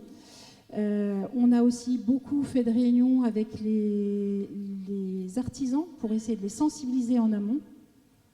Voilà, je vais essayer d'avancer sur... Alors là, vous voyez, je ne vais pas tous les citer, mais voilà tous les partenaires. On a commencé déjà par l'AMO. On a cherché un AMO réemploi. Ce qui, à l'époque, c'était en 2000, je crois que la consultation c'était 2019, il n'y en avait pas beaucoup sur le territoire. Donc on a retenu le groupe Élan. Après, on a établi des cahiers des charges, on a essayé de tracer le gisement, et puis on a cherché aussi l'architecte, le maître d'œuvre. Donc là, c'était aussi un groupement. On a pris aussi des bureaux d'études pour classifier, pour nous suivre dans la démarche et pour vraiment sécuriser le gisement et la qualité de ce gisement. On a travaillé aussi avec l'ICAB par rapport à la charpente bois initiale. On a essayé de travailler avec les assureurs. Ça, c'est toujours un point difficile. Je ne vais pas m'étendre là-dessus, mais voilà, on pourra en discuter plus tard. Voilà. On a travaillé aussi avec Océan, qui est une association à Saint-Herblain qui faisait de la dépose sélective. Quand on a commencé la dépose sélective, il n'y en avait vraiment pas beaucoup des partenaires qui étaient capables de le faire. Nous, on avait du mal à trouver des gens qui pouvaient déposer quand ils partaient sur de la déconstruction ou de la rénovation de bâtiments. Souvent, il y avait des très beaux matériaux à récupérer, mais l'habitude, c'est d'arriver avec un engin qui détruit tout, en fait, qui aplatit toute la matière. Là, il faut aller vers de la dépose sélective, et donc il faut trouver des gens qui sont formés à ça et qui le fassent proprement, en sécurité. Donc nous aussi, on a essayé avec nos équipes de monter un pôle sur la dépose sélective, mais c'est assez difficile. Et donc, au final, sur les pourcentages finalement sur lesquels vous arrivez, les flux que vous avez réussi voilà un petit tableau identifier. sur les pourcentages. Si on regarde par rapport à la valeur de la construction, on est à peu près à entre 40 et 45% de réemploi, avec des points importants sur des corps d'État qui ne sont pas habituels. Par exemple, la charpente, ce n'est pas habituel d'avoir une charpente en réemploi. On a trouvé une charpente finalement métallique après des essais en bois où vraiment c'était pas concluant, donc on est reparti sur une charpente métallique, 100% réemploi. Pour l'anecdote, le grand bâtiment au niveau du pôle consommateur, il est en réemploi à 100% sur la charpente. Le petit bâtiment juste pour la dépose des matériaux pour la recyclerie, là on n'a pas trouvé sur une petite surface et on a dû acheter une charpente neuve. C'est quand même un peu dommage. Mais bon, voilà, pour l'anecdote. Je crois que tu as une slide justement qui montrait les différents, oui. Les différents éléments. Alors ça, c'était sur la méthode, nous, on n'avait pas de méthode préétablie, c'est-à-dire qu'on s'est lancé un petit peu tête baissée en 2018-2019 sur le projet et on a essayé de sécuriser des gisements. C'est pas forcément la bonne méthode, mais ça, on pourra en reparler après. Voilà, parce que quand on achète des gisements d'occasion, on va dire, en réemploi, il faut les caractériser, il faut prouver aux artisans qu'ils peuvent les réemployer. Quand on met ça dans les cahiers des charges, ça ne les sécurise pas. Donc l'autre méthode, c'est peut-être que les artisans aient effectivement du gisement caractérisé à la base. Et ça revient à ce que vous disiez tout à l'heure sur la plateforme, c'est-à-dire vraiment avoir un métier qui se développe sur la sécurisation du gisement en amont. On a sur le territoire Articonex, on a Cycle Up au niveau national, ça commence à se faire. Mais nous, quand on a commencé le projet, on n'avait pas ça. Il n'y avait personne. Donc ça a été compliqué par rapport à la recherche de gisement. Merci beaucoup, J'ai dépassé Nathalie. le temps. Il faut laisser un peu de place à Nicolas. Donc une vraie volonté politique, au départ, Oui. on l'aura compris. Des services techniques, vous qui avez pris le projet à bras-le-corps, on rappelle quand même que vous n'êtes pas du secteur du bâtiment au départ, comme tu l'as si bien rappelé. Donc on voit là aussi toute la difficulté. Et effectivement, vous êtes des pionniers sur cette question-là. Mais on voit aussi que effectivement le secteur du réemploi avance très très vite. Aujourd'hui, sans doute que pour un certain nombre de filières, ça irait plus vite. Sur des questions normatives et assurantielles, notamment sur les charpentes métalliques, ça a beaucoup changé ces derniers mois. Vous avez effectivement un peu essuyer les plâtres. C'est malheureusement le rôle des précurseurs, mais c'est aussi grâce à eux qu'on arrive à faire avancer les choses. Merci. Juste, dernière info, on pourra détailler plus pour ceux qui veulent venir à l'inauguration le 26 mars. Comme ça, là, j'aurai le temps de vous présenter tout le projet dans la globalité. Donc 26 mars à Blain, vous êtes les bienvenus. Alors normalement, tu dois avoir la zappe. Ah bah c'est bon. Eh ben Nicolas, je te laisse la parole, pareil, pour 5 minutes. Alors là, on change d'échelle quand même. Bonjour à tous, donc Nicolas Furet, donc je travaille à la région des Pays de la Loire à la direction du patrimoine immobilier et donc je suis directeur du projet de la nouvelle faculté de santé de l'île de Nantes. Donc ce projet-là, donc ça vient en accompagnement du projet du CHU qui est actuellement en construction au sein même de l'île de Nantes. On voit bien toutes les tours à chaque fois qu'on se balade dans le quartier. Et également aussi on a mis en accompagnement du projet du quartier de la santé de l'île de Nantes aménagé par la Samoa. Et là-dessus, nous venons donc créer, pour créer une nouvelle faculté donc à proximité immédiate du CHU et au sein du quartier de la santé. Donc c'est un projet d'une certaine importance qui regroupera 3 entités. Tout d'abord l'entité formation avec toute la fac de médecine, mais il y aura également des formations, de la formation continue, des formations des sages-femmes, des infirmières, plusieurs labos de recherche.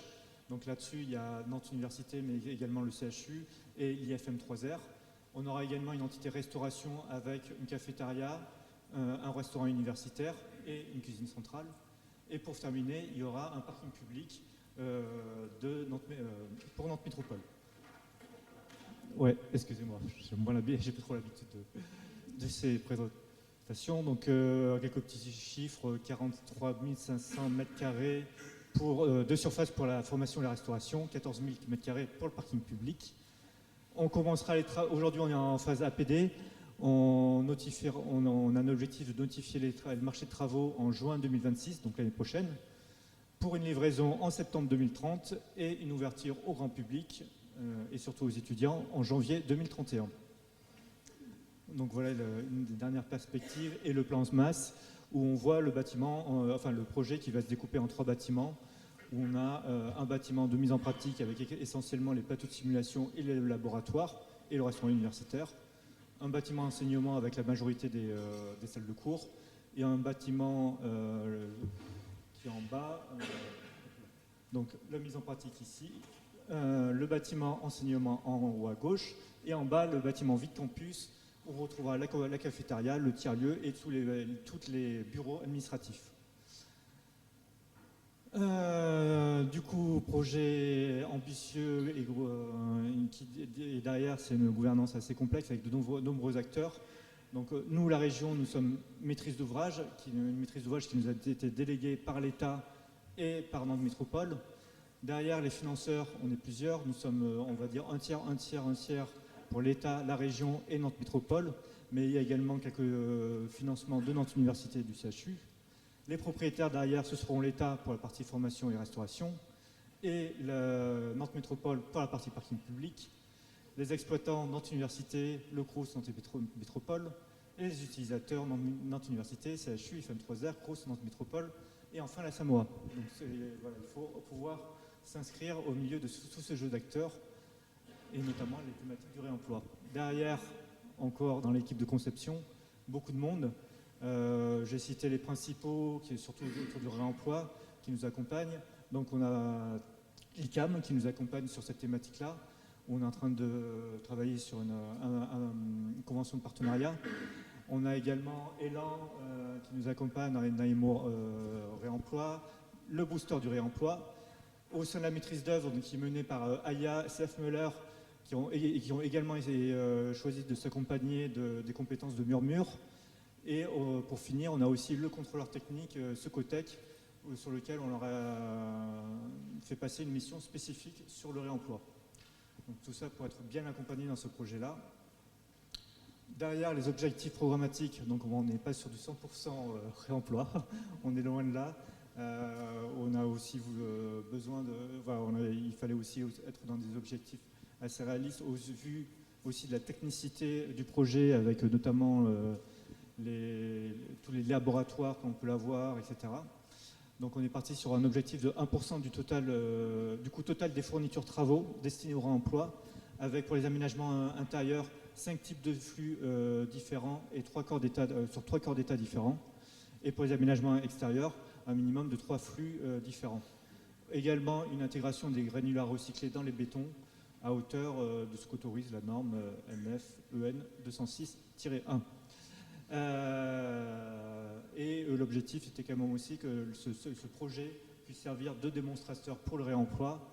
Et là-dessus, on a notamment justement les brises-soleil qui vont être réalisées en bois issus du réemploi. Et c'est là-dessus justement tout le sens du partenariat avec l'ICAM, qui est en train de réaliser des essais pour pouvoir qualifier ces brises-soleil que l'on intégrera dans nos marchés de travaux.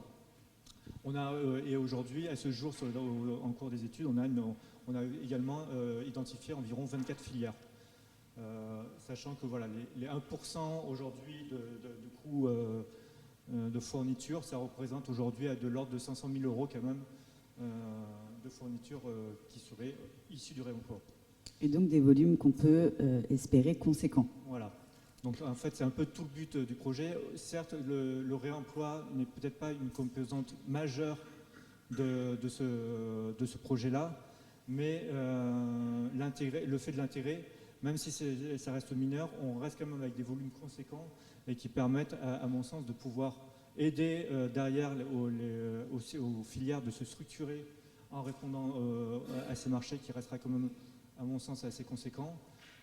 Et puis aussi de développer des partenariats avec l'ICAM, d'aider à la recherche en démontrant que voilà, il y a des techniques que le réemploi est possible à des endroits où on ne pensait pas initialement. Merci beaucoup Nicolas, je pense qu'on va pouvoir continuer de développer par la suite effectivement les nombreux avantages. Merci beaucoup à tous les trois. Je sais que c'est un exercice compliqué, que vous me voyez vous pousser un peu pour tenir le timing, mais voilà, on a été ambitieux avec mes collègues Mafoud et Gérard sur ce programme. On l'assume, on sait que c'est frustrant pour vous toutes et tous. Dans une demi-heure, ça sera la pause. Vous pourrez aller poser plein de questions plus précises si besoin. Pour commencer sur effectivement cette question entre comment est-ce qu'on fait l'adéquation entre une volonté qu'elle émane des services, enfin des politiques ou des services techniques, et finalement cette complexité de sa mise en œuvre du réemploi. J'ai envie de vous demander qui porte en fait cette démarche au sein de la collectivité, qu'on comprenne bien un peu le montage, et surtout quelles sont les compétences finalement qu'il faut mettre autour de la table pour que ça ne reste pas une simple volonté mais que ça devienne bien une réalité. Je ne sais pas qui veut commencer. On reprend la parole du plus petit.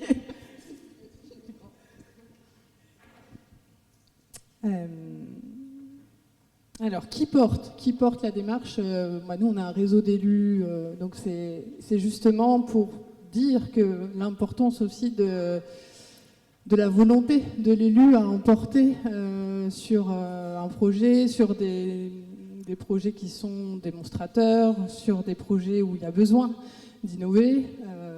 Donc c'est en tout cas l'élu qui porte, mais qui doit partager cette volonté avec l'ensemble de ses partenaires. Donc, pour les communes, en effet, du réseau, qui sont plutôt des communes modestes, ces partenaires premiers sont déjà les services techniques. C'est vrai que quand on parle d'une commune de 500 habitants, des fois on parle d'un agent, 2 agents. Plus on monte et plus ce nombre est important, et plus on monte et plus c'est important de partager de manière transversale avec les agents. On parle des agents techniques, mais en introduction et en préparant cette table ronde, on a parlé aussi des agents administratifs qui sont, qui accompagnent les élus dans le montage des marchés publics, donc plutôt là les agents administratifs. Et c'est vrai que pour nos petites communes, souvent le service achat et le service marché public, c'est un secrétaire de mairie ou un DGS. Donc voilà, donc sur les compétences, du coup ça me permet de faire le lien.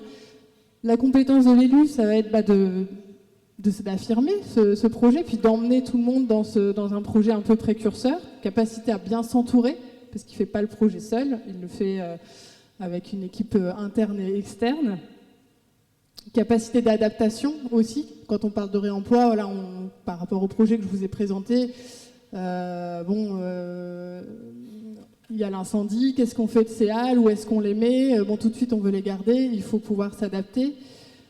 Donc vraiment cette capacité d'adaptation, capacité à piloter un projet, à s'entourer.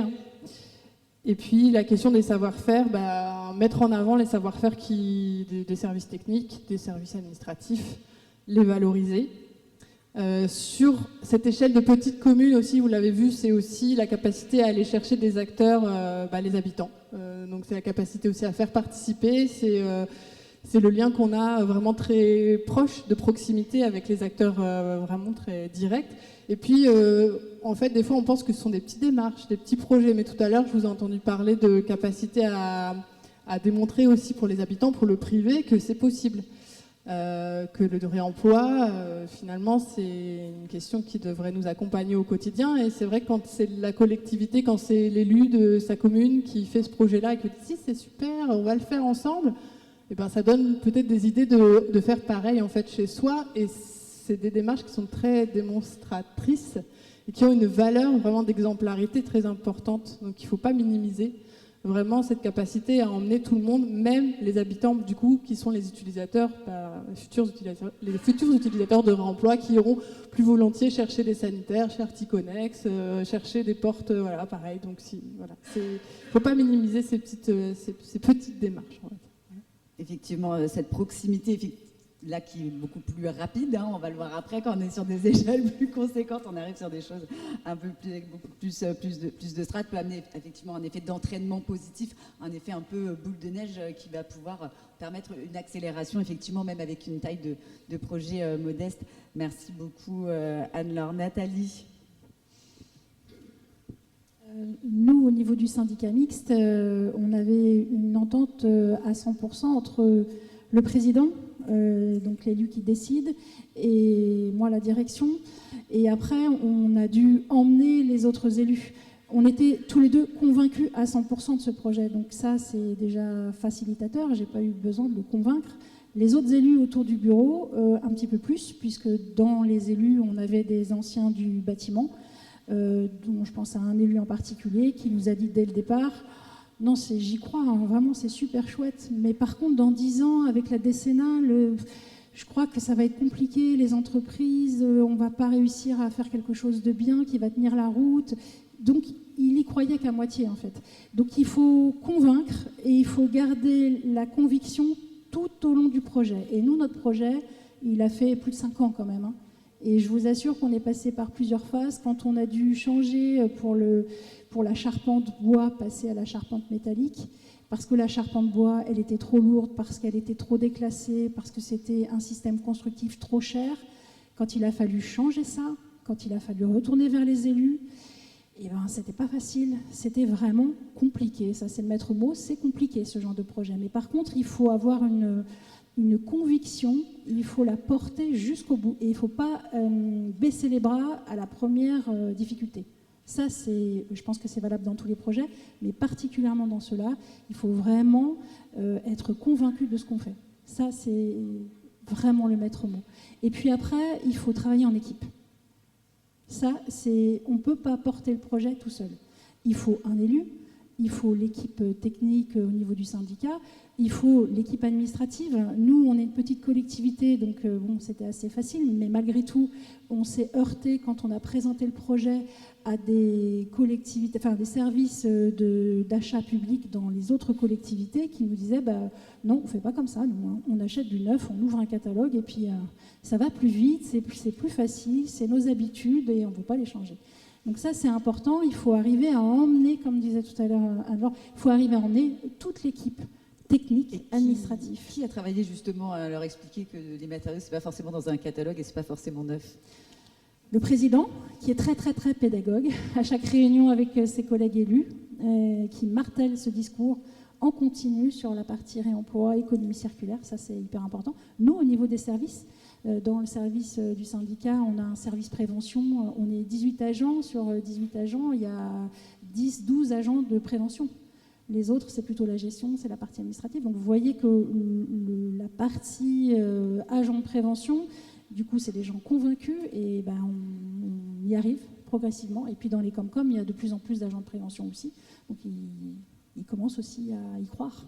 Il faut y croire, voilà. Et puis après, on a pris un AMO spécialisé en réemploi, mais on ne peut pas dire qu'il était, je suis désolée, il est présent, il n'était pas forcément formé comme nous, on n'était pas formés. Et on a appris ensemble. Et réellement, il est là présent physiquement, le maître mot, c'est l'humain. Là, dans cet AMO, on a trouvé quelqu'un qui a écouté, qui était convaincu comme nous.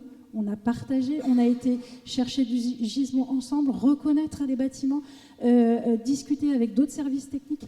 Et il faut des humains qui y croient. La partie technique, vous allez entendre, les assureurs, c'est compliqué. La garantie sur les matériaux, c'est compliqué. On n'arrive pas à classifier les matériaux. Tout ça, c'est secondaire. Si vous avez des humains convaincus, ça marche. C'est l'humain qui décide. C'est pas la technique. Voilà. Merci beaucoup Nathalie, en tout cas. Voilà, on sent le vécu. Et on te laissera la parole, Dimitri, tout à l'heure, si tu souhaites ajouter un mot au moment des échanges. Nicolas, à la région. Dimitri est avec nous et il a beaucoup appris. Et justement, maintenant, de mon côté, je suis très satisfait sur l'aspect réemploi avec lui, enfin sur tous les aspects. Non, effectivement, il y a pas mal de choses qui ont été dites. C'est ça. Pour moi, il y a un binôme dans tout projet qui est toujours fondamental. C'est ça. C'est l'élu décideur. C'est lui qui va prendre les arbitrages, etc., les principaux arbitrages, et qui fixe le cap des projets. Et donc, si l'élu n'est pas convaincu sur le réemploi, au bout d'un moment, les services pourront faire tout ce qu'ils veulent. C'est lui qui prend la dernière décision. Et si les décisions ça va être dans la balance, par exemple, réemploi, économie, à ce jour, souvent on peut se retrouver avec le réemploi qui en pâtit, qui est sabré. Donc c'est important que derrière, on ait vraiment un élu qui est un décideur qui est convaincu. C'est d'autant plus compliqué, justement, nous, la problématique de notre projet, c'est qu'en plus, nous, on a plusieurs décideurs. On a plusieurs partenaires, etc., plusieurs décideurs. Et donc là, d'autant plus, on peut se retrouver avec des phénomènes de chapelle, qui heureusement aujourd'hui ce n'est pas le cas sur notre projet, mais dans des moments de tension qui arrivent sur les gros projets, se retrouvent à vraiment se replier sur les fondamentaux qui vont être le coût, le planning. Donc important d'avoir des élus derrière vraiment qui portent la chose et qui vont défendre ça dans les comités de pilotage.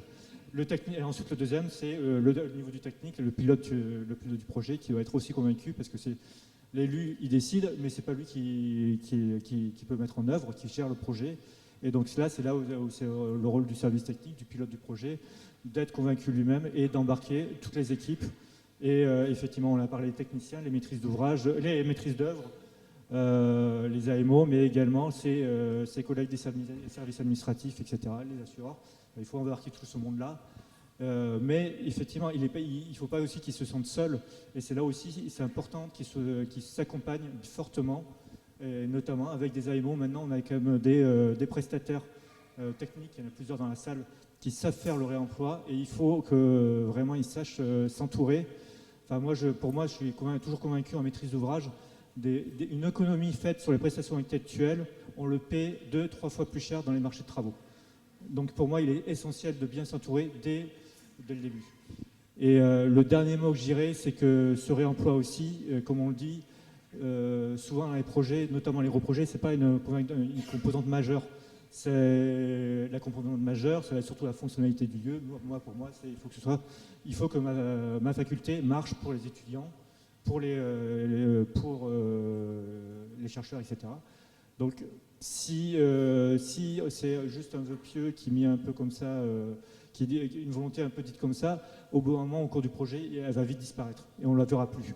Et donc il faut que ce soit, cet aspect-là, il faut qu'elle soit dès le départ dans le programme, bien inscrite, noir sur blanc, dans le programme, dans les contrats de maîtrise d'œuvre, etc.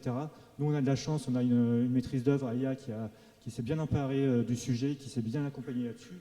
Mais effectivement, on aurait pu tomber sur un architecte qui, c'est pas forcément sa tasse de thé, ou c'est pas forcément quelque chose qu'il connaît.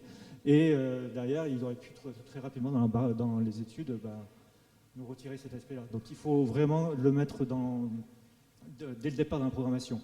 Et aussi, et je terminerai là-dessus, dès le départ, c'est aussi embarquer vraiment tous les acteurs, notamment ceux qui ne connaissent pas, les marchés publics, les premiers. Il ne faut pas attendre la phase de DCE pour aller voir les collègues de marchés publics pour dire comment on va intégrer le réemploi.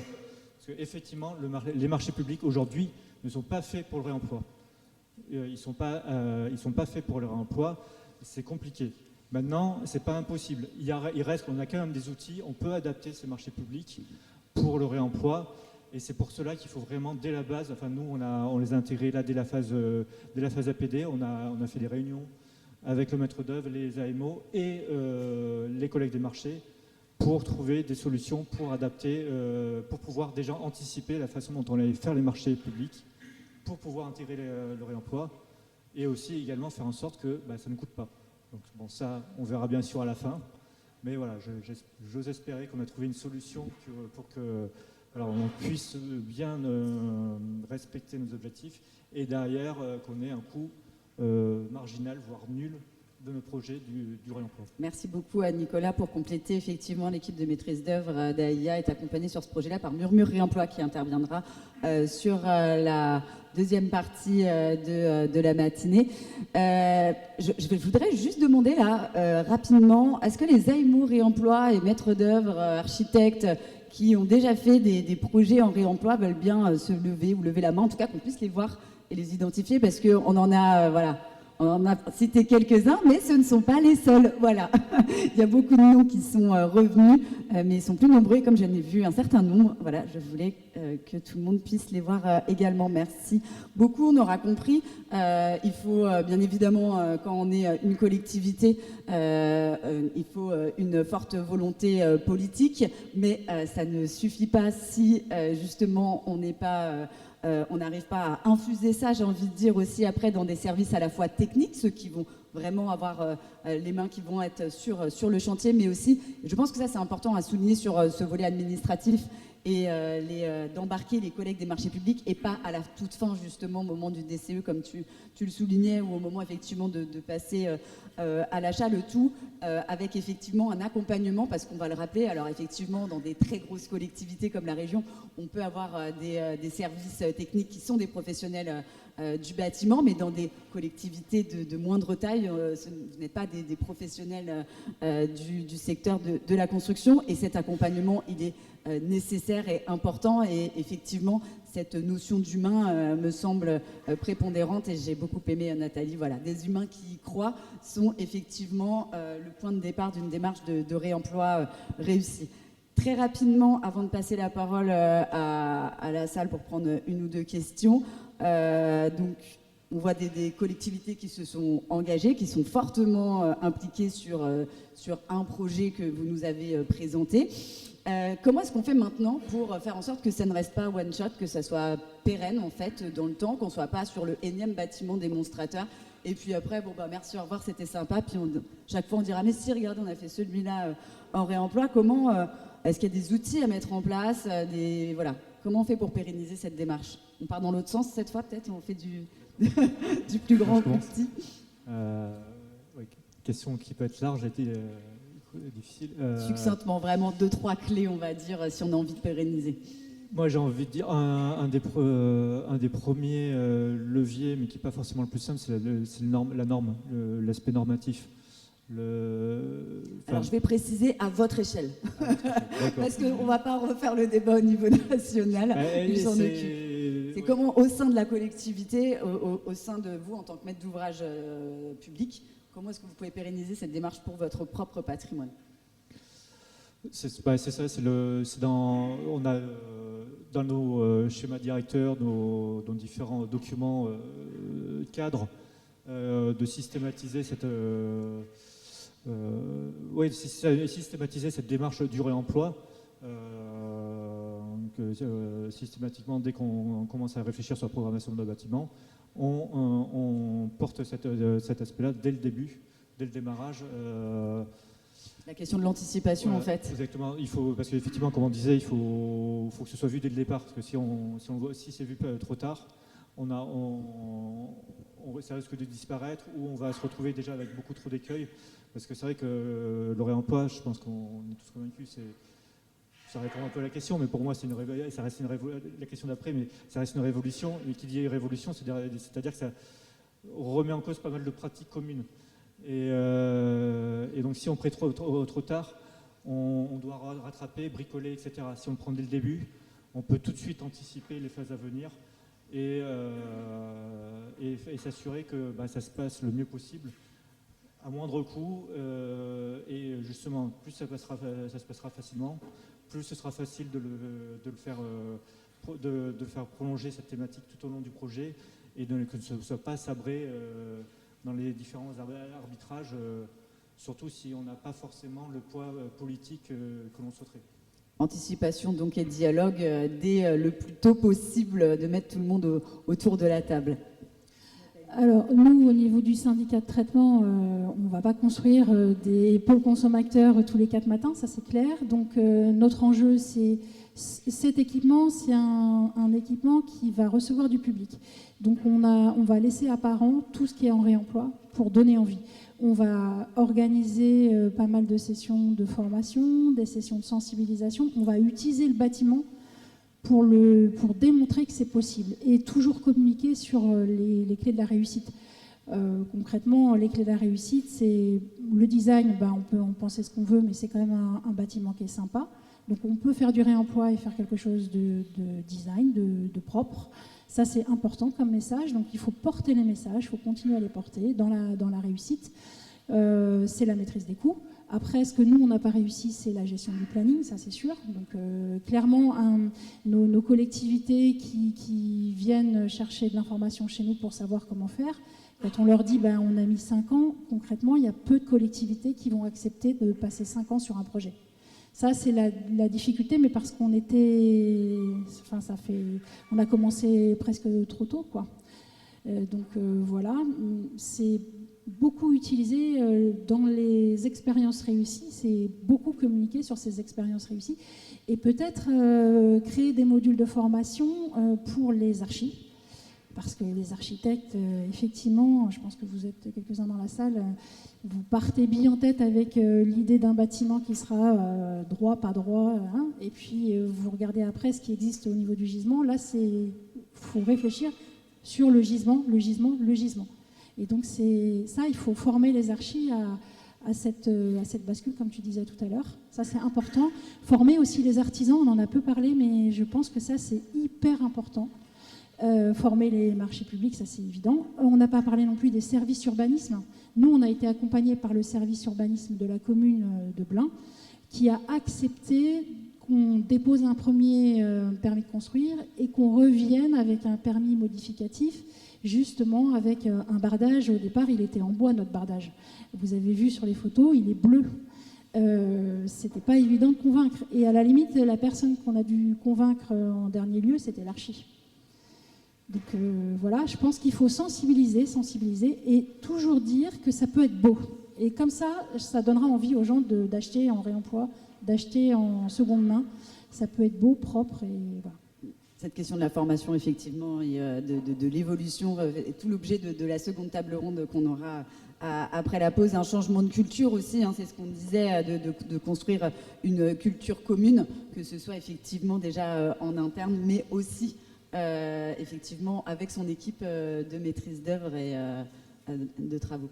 Anne-Laure, pour terminer. Alors moi j'ai noté essaimer partager les bonnes pratiques, ou en tout cas les premières pratiques, en mettant en avant les difficultés, les freins, les clés de réussite, les leviers. C'est ce que vous faites au sein de Novabuild, on le fait aussi au sein de Bruded sur plein de thématiques, toutes les thématiques que j'ai citées tout à l'heure.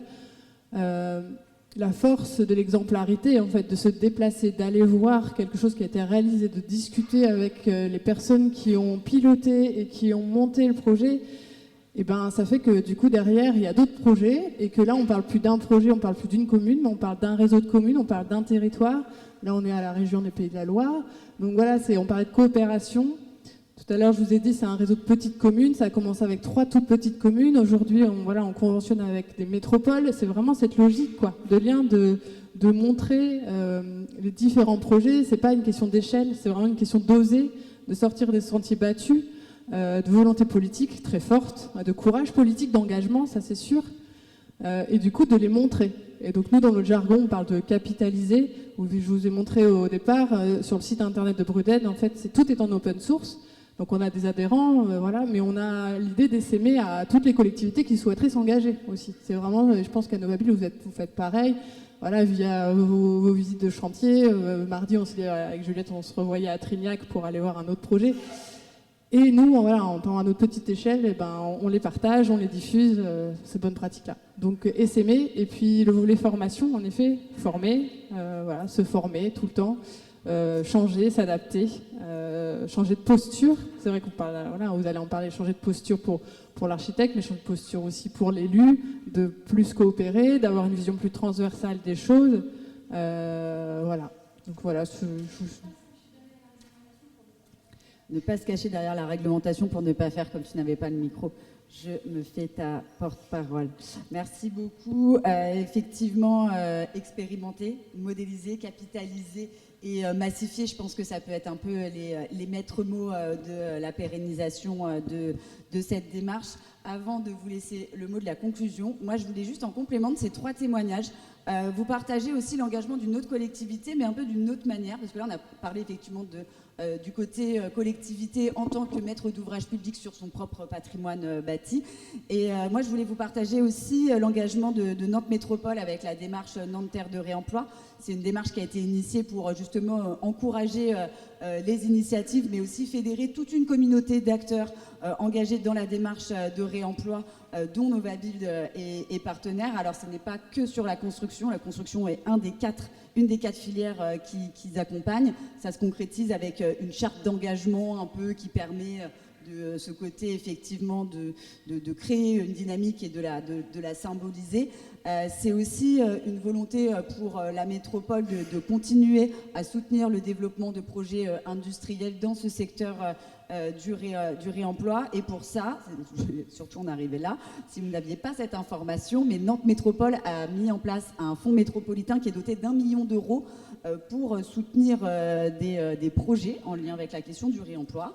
Et il faut savoir que dans les 2 premiers lauréats, on est assez fiers parce qu'il y en a un, il fait partie du secteur de la construction, et c'est Gueule de Bois qui fait de la valorisation et du reconditionnement de bois de réemploi qui est hébergé chez Cinéo. Donc voilà, c'était petite info, faire passer l'information de ce fonds métropolitain d'1 million d'euros. Et l'autre, c'était aussi de montrer que les collectivités, c'est aussi là une autre forme d'engagement en dehors de son propre patrimoine. C'est aussi de s'engager sur de la structuration de filières, d'impulser une dynamique, de fédérer des acteurs locaux. C'est important aussi, on en a parlé, Nicolas, tu l'as cité dans ton projet, alors brièvement parce qu'on était un peu pris par le temps, mais ce côté démonstrateur qui fait qu'on a un peu plus de moyens, qui va permettre de structurer des filières, de les accompagner, de les emmener. Voilà, ça aussi, je pense que c'est un rôle important des collectivités. Pour résumer un peu ce qu'on s'est dit, il y a pour moi, à mon avis, le rôle de la collectivité, en tout cas, on a aussi échangé, bien évidemment, en amont pour préparer, c'est vraiment d'impulser une dynamique locale, et ça passe par cette notion d'exemplarité que vous avez citée plusieurs fois, cette exemplarité de la commande publique par rapport à son propre patrimoine. C'est cette question aussi de démonstrateur qui est importante. Alors effectivement, peut-être avec des choses où ça va être compliqué au départ, c'est sûr qu'on a donc 5 ans, ça ne fait pas rêver des foules, mais en fait on va pouvoir capitaliser justement sur ces expériences et on peut aller plus vite si on les partage. Cette notion effectivement de démonstrateur quand on a des gros projets, même si c'est que 1%, ça représente vraiment des montants et des volumes conséquents, et donc on va pouvoir en fait tirer, monter, structurer des filières. On va pouvoir aussi proposer son projet un petit peu pour faire des tests, comme ça va être le cas sur les brises-soleil avec l'ICAM. Et puis enfin, effectivement, c'est le dernier exemple que je vous donnais, accompagner à la structuration de filières en initiant, en créant du lien, en mettant les gens en interaction. On en aura beaucoup parlé dans cette première partie de matinée. Mais ça semble effectivement important de pouvoir justement fédérer les acteurs. Avant d'aller boire un café, est-ce que vous avez une ou deux questions? On va se permettre de déborder de quelques minutes pour vous laisser quand même un peu la parole. Ou alors vous êtes en manque de caféine. Terrible. Si je ne vois pas... Ah. C'est pas une question, c'est juste. Est-ce que tu peux juste te présenter, s'il te plaît? Pardon, Monsieur Sueur, responsable moyens généraux, université, campus de Nantes, université Gustave Eiffel. C'était juste pour une publicité en fait par rapport à parce qu'on est dans la région, donc la PFRA propose aux maîtres d'ouvrage publics un marché de déconstruction, de réemploi en fait. Donc une entreprise qui déconstruit et aussitôt elle met dans le cycle ce qui est démoli ou ce qu'elle dépose comme équipement. Donc voilà, c'était pour faire une petite publicité par rapport à ça, pour les maîtres d'œuvre et maîtres d'ouvrage aussi qui sont dans la partie. Voilà. Ok, et si on veut plus d'informations, on vient de te voir. On dirige vers la PFRA, Montpellier-Gare, la région, qui vont pouvoir vous donner des billes. Très bien, merci beaucoup. Ça peut être effectivement un complément d'information s'il y a. J'espère qu'on n'a pas été trop assommant quand même. Je vous propose donc de prendre un café. Et avant, on va quand même vous laisser répondre, donner votre opinion en tout cas. Réemploi dans la construction, vraie révolution ou effet de mode pour vous? C'est pour ouvrir le débat au café. Voilà, du point de vue des petites collectivités, je pense que c'est quelque chose qui fait partie de l'ADN d'une petite collectivité. J'ai envie de dire ça. Nous, c'est notre ADN, forcément, puisqu'on veut éviter le déchet, donc le réemploi, c'est obligatoire. Moi, j'ai envie de dire, il faut que ce soit une vraie révolution, et puis même aller au-delà, le réemploi, c'est vraiment à réfléchir à l'échelle urbaine, notamment à l'heure de la ZAN. Et je pensais notamment à deux choses. Par exemple, il y a le projet du métabolisme urbain, justement, chez pleine commune, où ils réfléchissent pas mal à cette question-là. Et aussi, comme quoi, des bons signaux, comme quoi on peut tendre aussi vers ça. C'est aussi, en 2021, le prix d'architecture Fitzer qui avait été desservi aux architectes Lacaton et La Salle. Justement, c'est un projet de réhabilitation où il faut tendre sur le fait que ce ne soit plus moins cher. Il faut que le moins cher ne soit plus de démolir, reconstruire, mais de réhabiliter. L'économie circulaire doit effectivement devenir dorénavant une évidence, comme faire avec l'existant. Merci beaucoup à tous les trois, en tout cas, d'avoir joué le jeu, d'avoir répondu présent à notre invitation et tenu le timing, puisqu'il est 11h00. L'occasion de pouvoir aller boire un café avant de nous retrouver donc, sur la seconde partie. Et je vous laisserai en compagnie de Gérard Aubron, qui animera la deuxième partie de cette matinée consacrée au changement de paradigme des acteurs.